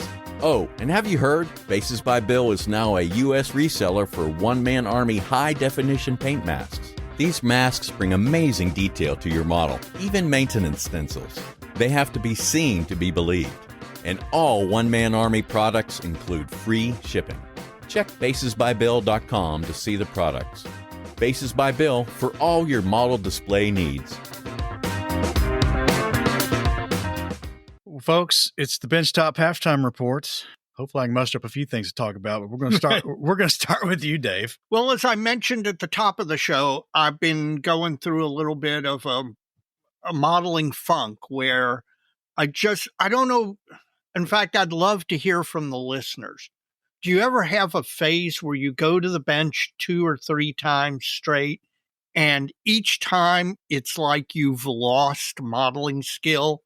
I mean, to the point where I couldn't put 2 parts together correctly, and it was super frustrating. And I don't know why it happened. It just happened to me all of a sudden. I had a couple of modeling sessions over a week where I could not get anything to work right. And it was very frustrating.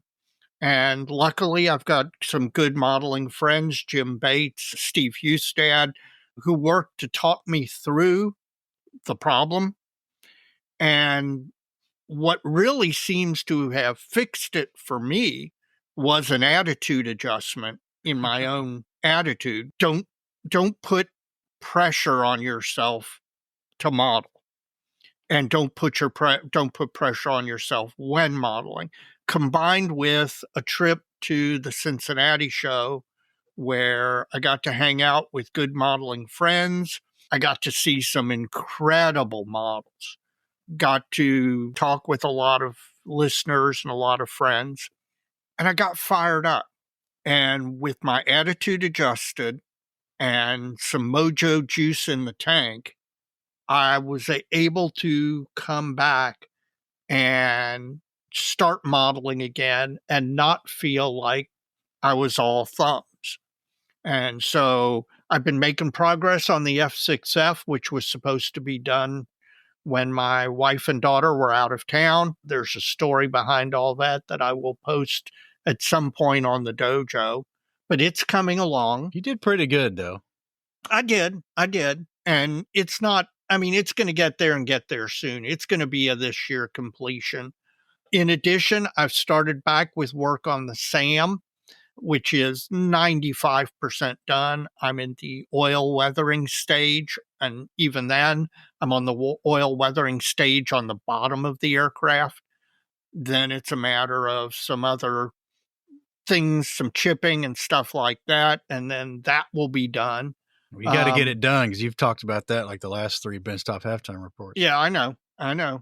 I also, I'm the pot calling the kettle black, though. Yeah. A guy I know printed up Soviet kilometer posts and started doing them in 70-second scale.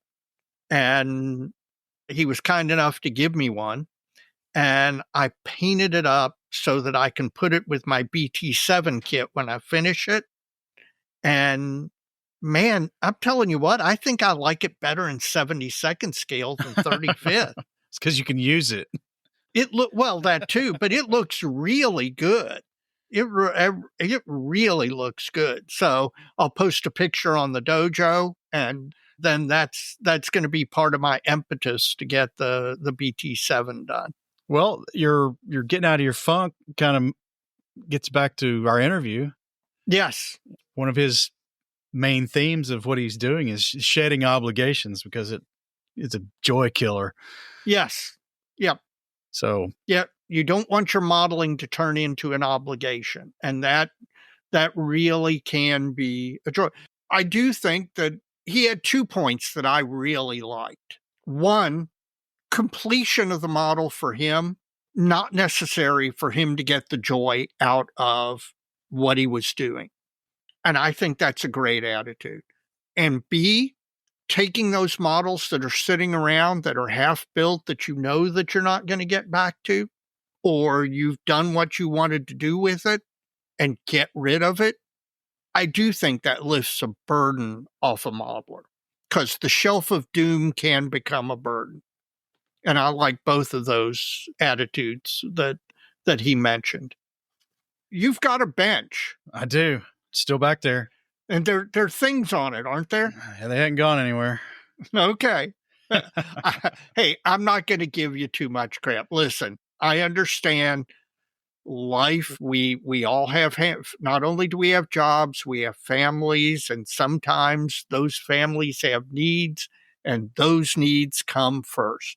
Keep it all in perspective, guys. Out there, don't beat yourself up because you're devoting time to what you need to devote to before you engage in your hobby.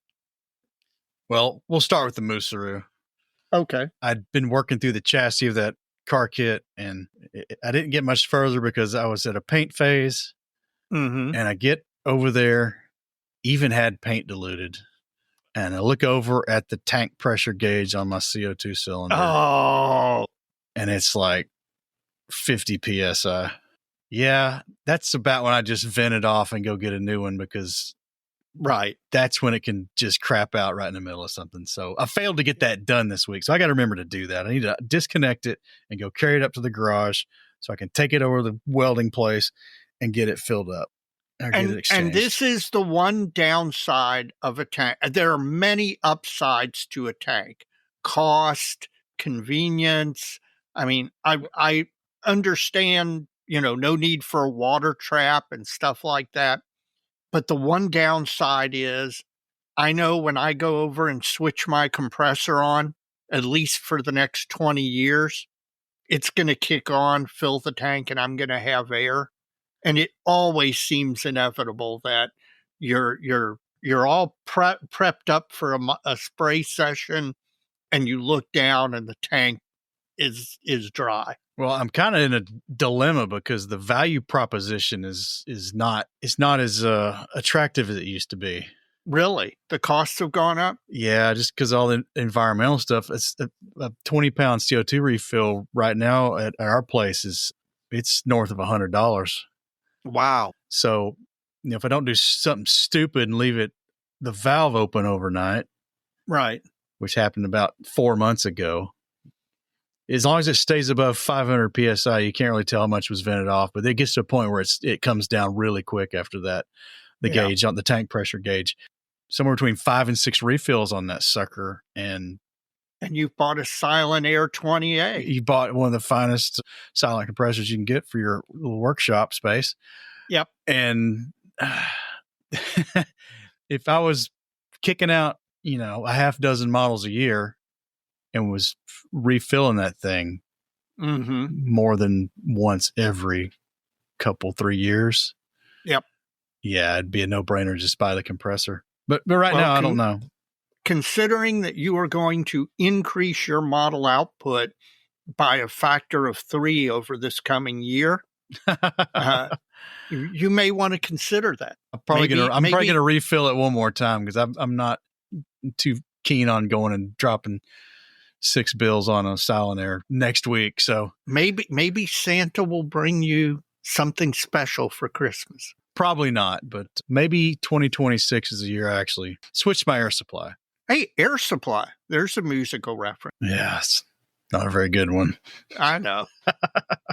The KV85 is creeping along still. I have made a little progress on it.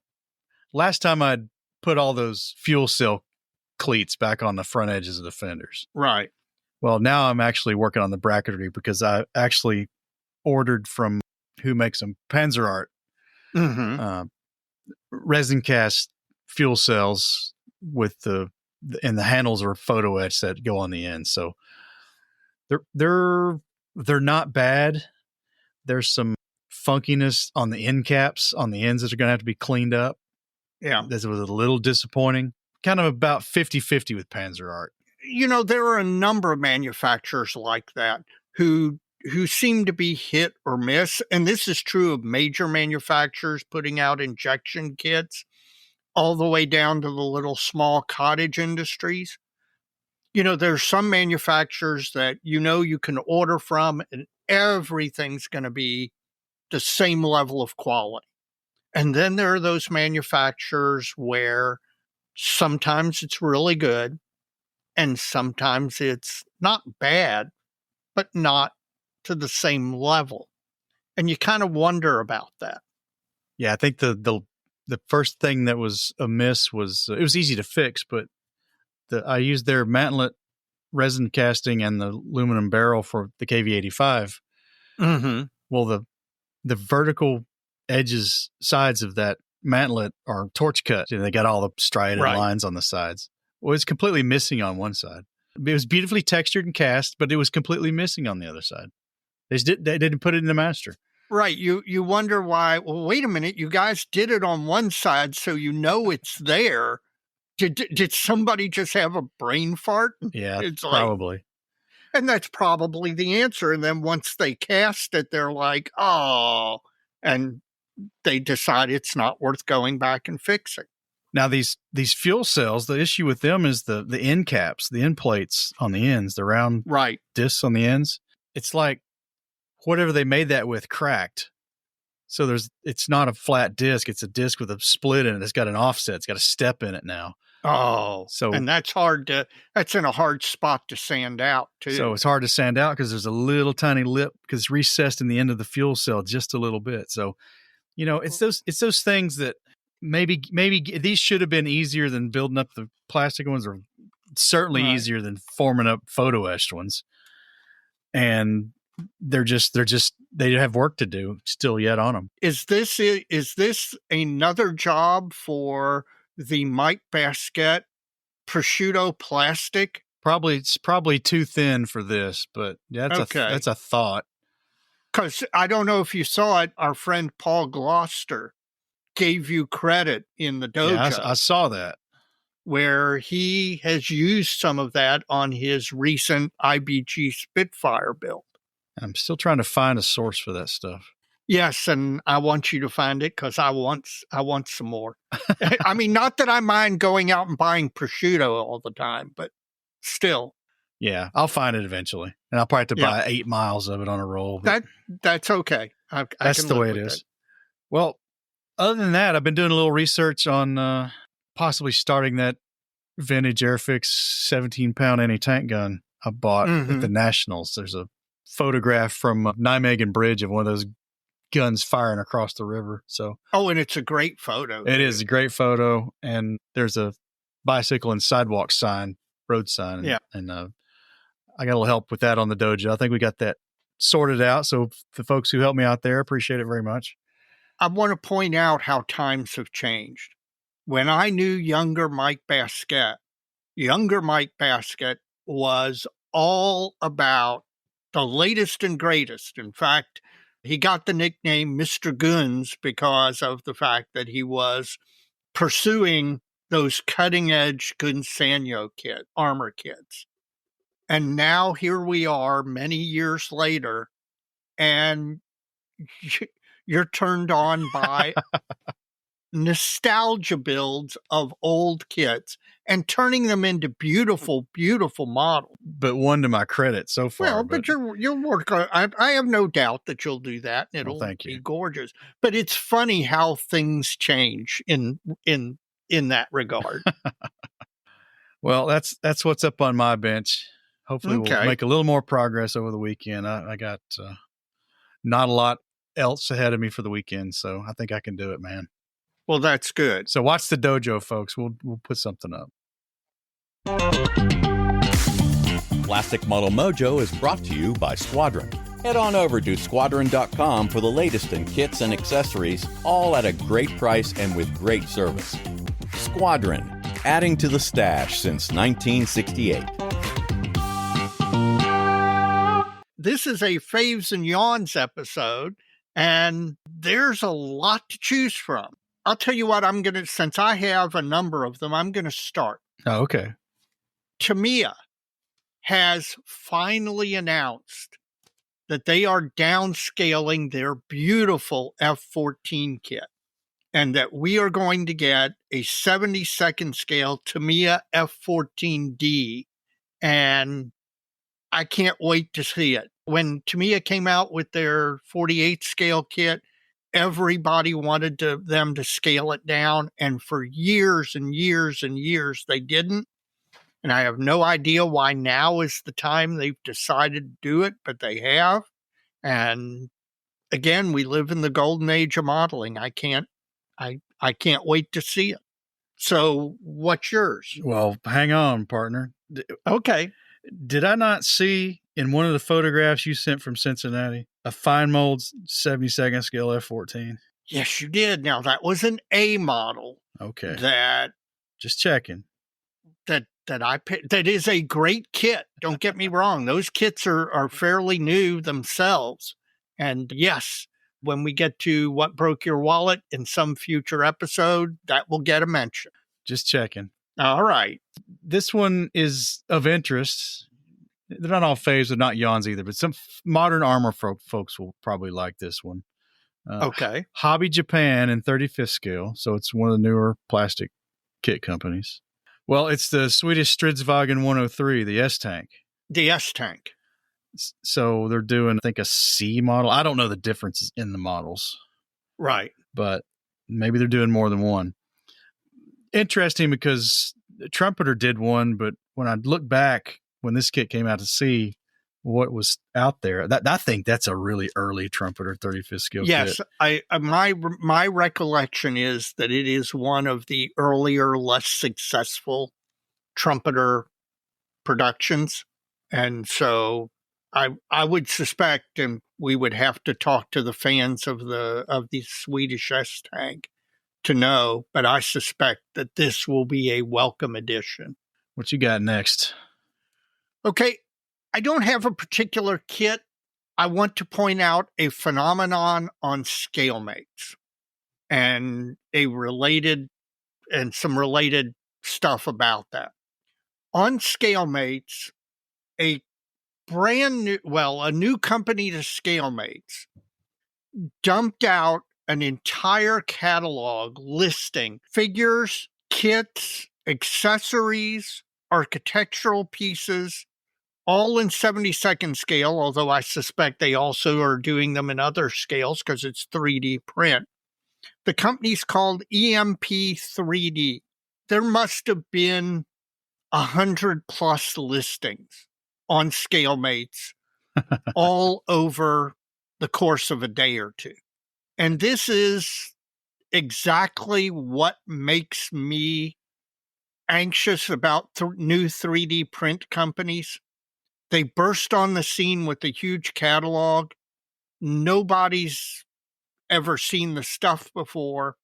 So this is why I'm begging our dojo members, when you buy something from a 3D print company, please post photos of it along with your commentary on the dojo so that the rest of us know, hey, this company's great.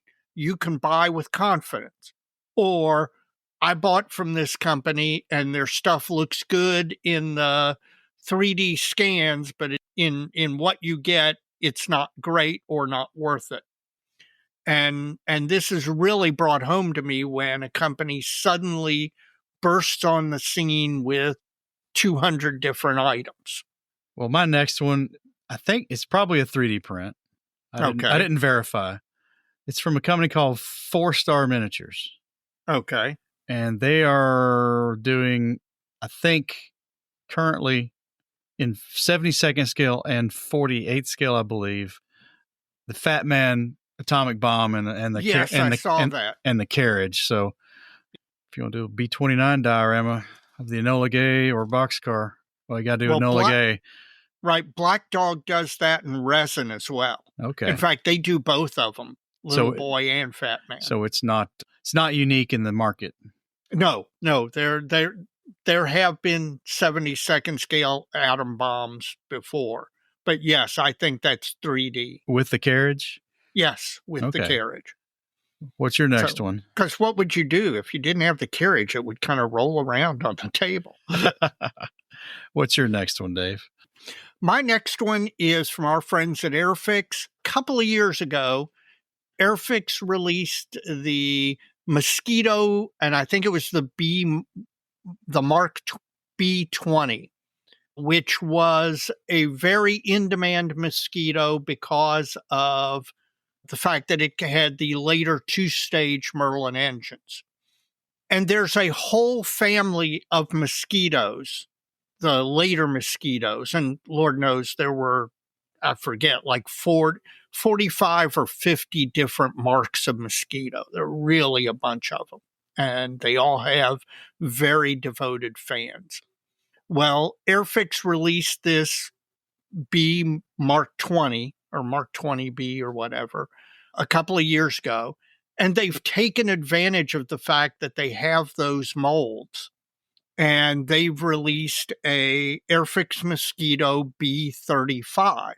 Now, I don't know exactly all the differences between the B20 and the B35, but it's a nice example of a company who has a basic mold and it has the possibilities to do additional versions, and them taking advantage of that and doing it. And this was not ever announced. They just suddenly came out and said, hey, we've got this out of the blue. And it was nice to see, and I think it probably gives fans of the mosquito hope that they're going to get many more versions of the mosquito in the future. Dave, my next one's from Blast Models out of France.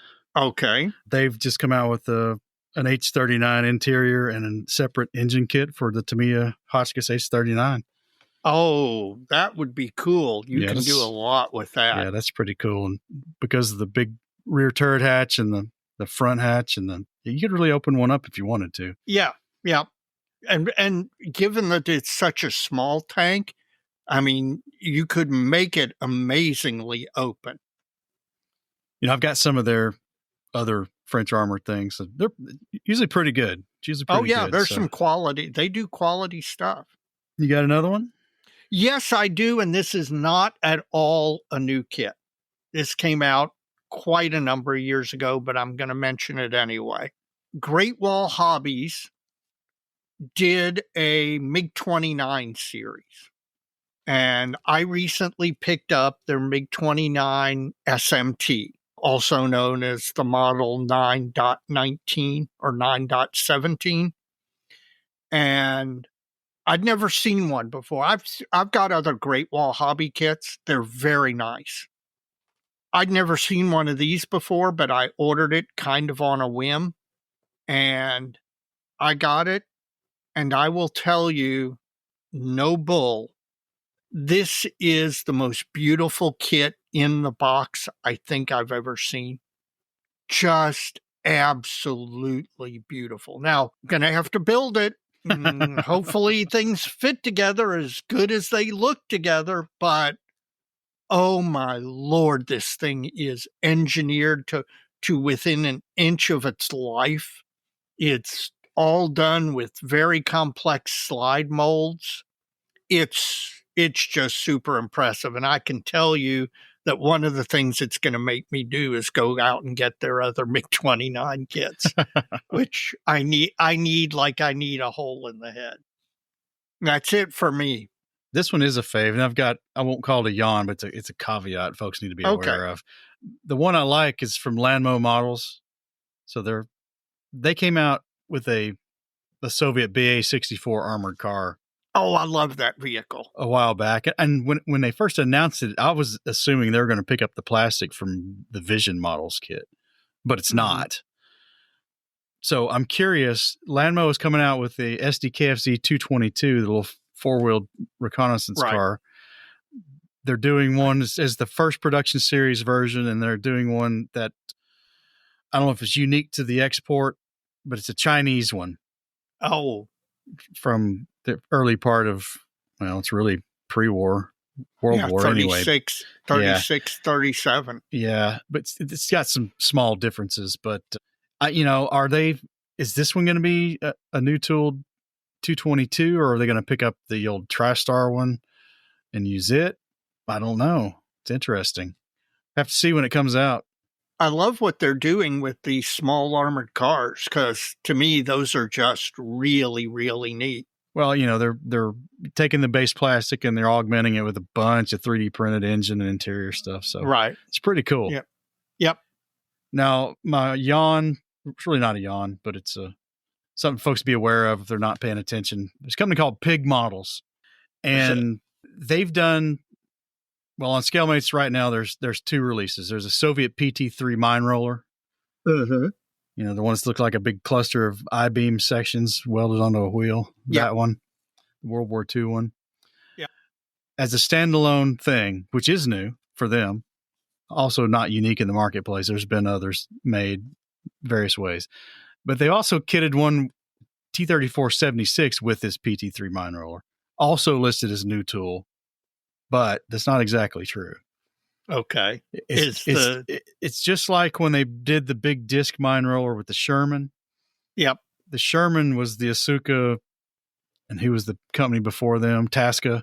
M4 Sherman. Well, this is an Academy T-34. Gotcha. So basically what they mean by new is the mine roller parts. But they sell that separately as new. Right. So ScaleMate has this combo kit listed as new tool as well, which is it's a little misleading. But now folks know. It's on the fine print on the box art, but it's not all new tool. So folks be aware.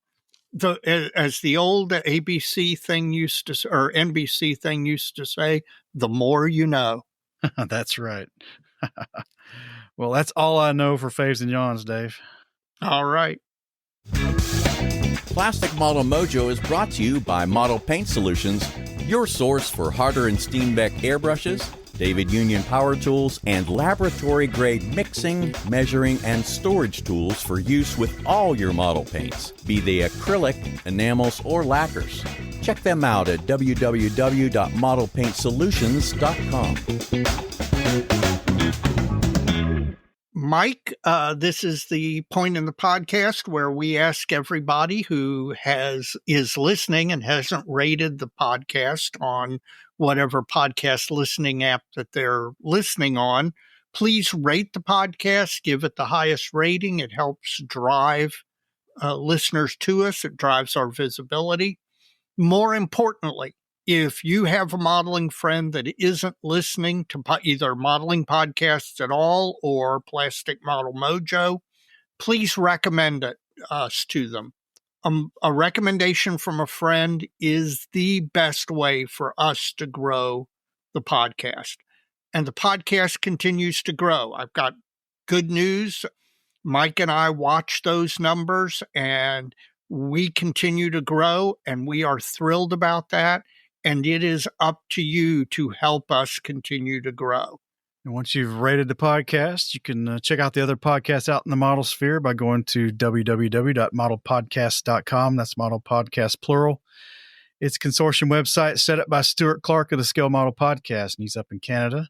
And there you can see all the banner links to all the variety of podcasts that are out there now in the model sphere. And Stu just posted a heads up recently on Facebook and dealing with his wife's health issues, and she's going to go back into surgery, he said, and reverse some of the things they had to do initially for her health. So we wish Stu and his wife the best, and hopefully he can get back into modeling and podcasting real soon.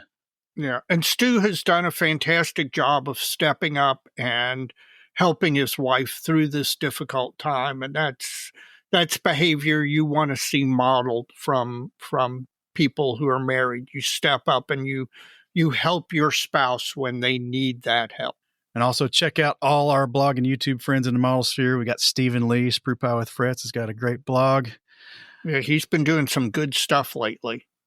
Jeff Groves, the Inch High Guy, the Inch High Guy blog, 70-second scale stuff there, always good.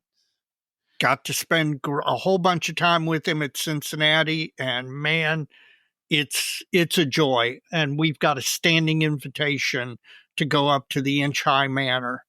Chris Wallace, Model Airplay Maker, blog and YouTube channel. Keeps cranking out good stuff. He does. Evan McCallum, Panzermeister 36 on YouTube. Check him out when you get a chance, and send him some wedding well wishes there as well if you're friends with him.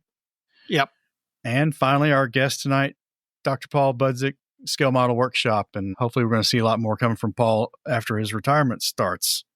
I was thrilled to hear, as part of his revamp, that he set up a mini studio in a permanent spot where he can just jump over and do a recording. So that gives me hope that we're going to get to see more videos out of him. Finally, if you are not a member of the IPMS National Organization, IPMS USA, please consider joining. This is my last tenure, or my last term of service as the Retention and Recruitment Secretary. My goal is to get IPMS USA to 6,000 members. We're at about 5,200 now. I would consider it a personal favor if everyone listening to me now, no matter where you are located, would join IPMS USA and help me go out with a bang by having 6,000 members for us when my term is up 18 months from now. Also, if you're not a member of the Armor Modeling and Preservation Society and you are an armor modeler or post-1900s figure modeler, they are a great organization, great group of guys who are dedicated to the craft of armor modeling. If you're not a member, consider joining AMPS.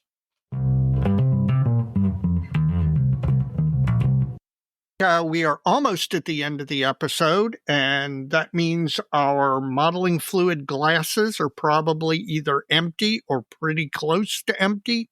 I'll go first. Hofbrauhaus Hefeweizen, especially when purchased from Hofbrauhaus in the growler form, the beer is so fresh. I can't emphasize to people enough what a difference the freshness of beer makes. That if you are getting it on site, it makes all the difference in the world as far as drinkability goes. This stuff is fantastic. I literally could drink it morning, noon, and night every day and never get tired of it. No complaints whatsoever. Well, mine's good too, Dave. The Juicy IPA lives up to its name. It's got a pretty good citrus on it. I love citrus IPAs. So Bill Moore, thanks for that. It's pretty good. 6% out of Nashville, Tennessee. I'd certainly drink more of it. Maybe we can pick some up while we're in Murfreesboro. Maybe we can pick some up. We're down in Murfreesboro. That's right. And it didn't kick off my allergies. So whatever variety of hops it is doing that to me with those beers. It must not be in that one, at least not in any quantity.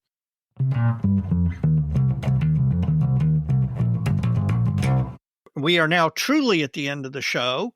So do you have a shout out? Well, I want to shout out all the folks who have chosen to support Plastic Model Mojo with their generosity. We really appreciate that. It helps us bring you these episodes and keeps us current with our various subscriptions to keep this going, and we appreciate it very much. If you'd like to contribute to Plastic Model Mojo, we've set up several avenues you can do that. You can do it through Patreon, PayPal, Buy Me a Coffee. Those are the main avenues, and you can find those at plasticmodelmojo.com or in the links to the show notes. You'll find links in both places to get to those areas that will specifically get to us. So we appreciate it. Thank you very much for all the support. My shout out this episode, I've got a shout out and a Dave recommends. My shout out is to the guys at Cincy. You all put on a heck of a show. You have the Plastic Model Mojo seal of approval. I highly recommend to anybody who can get to the Cincinnati show, go to it. You know, it's not every day that you park your car under the wing of an HU-16 Albatross and unload directly into the hangar from there. It was way cool. And I'm already looking forward to next year. Well, hopefully I can make it next year. Hopefully I can make it to Murfreesboro too. I need to get to a show again. Yes, you do. Well, I think we're done. Go ahead. No, I've got my Dave's recommends. Oh, it's not the Cincy show? No, that's my shout out. My Dave's recommends is, I've mentioned on here before the podcast, We Have Ways of Making You Talk. Al Murray and James Holland, a couple of World War II historians who do a podcast. They recently did a 6-part series on the Battle of Britain to coincide with the 85th anniversary of the Battle of Britain. And it was a really well-constructed, well-thought-out overview of the battle and the different details and the things that mattered. And it was a pleasure to listen to. So if you're out there, once you're completely caught up on Plastic Model Mojo episodes and you're looking for something else to listen to, the We Have Ways episode, 6 parts on the Battle of Britain, is Dave recommended. All right. Too bad your yard doesn't need much mowing anymore. Yeah, I know. Well, I got to pick up some leaves. I'm going to go out there this weekend. I'm going to start getting the leaves up before they get bad. Well, all right, my friend. I think we're at the end. I think we are. As we always say. So many kids. So little time, Dave. We'll catch you next time. You take it easy, Mike.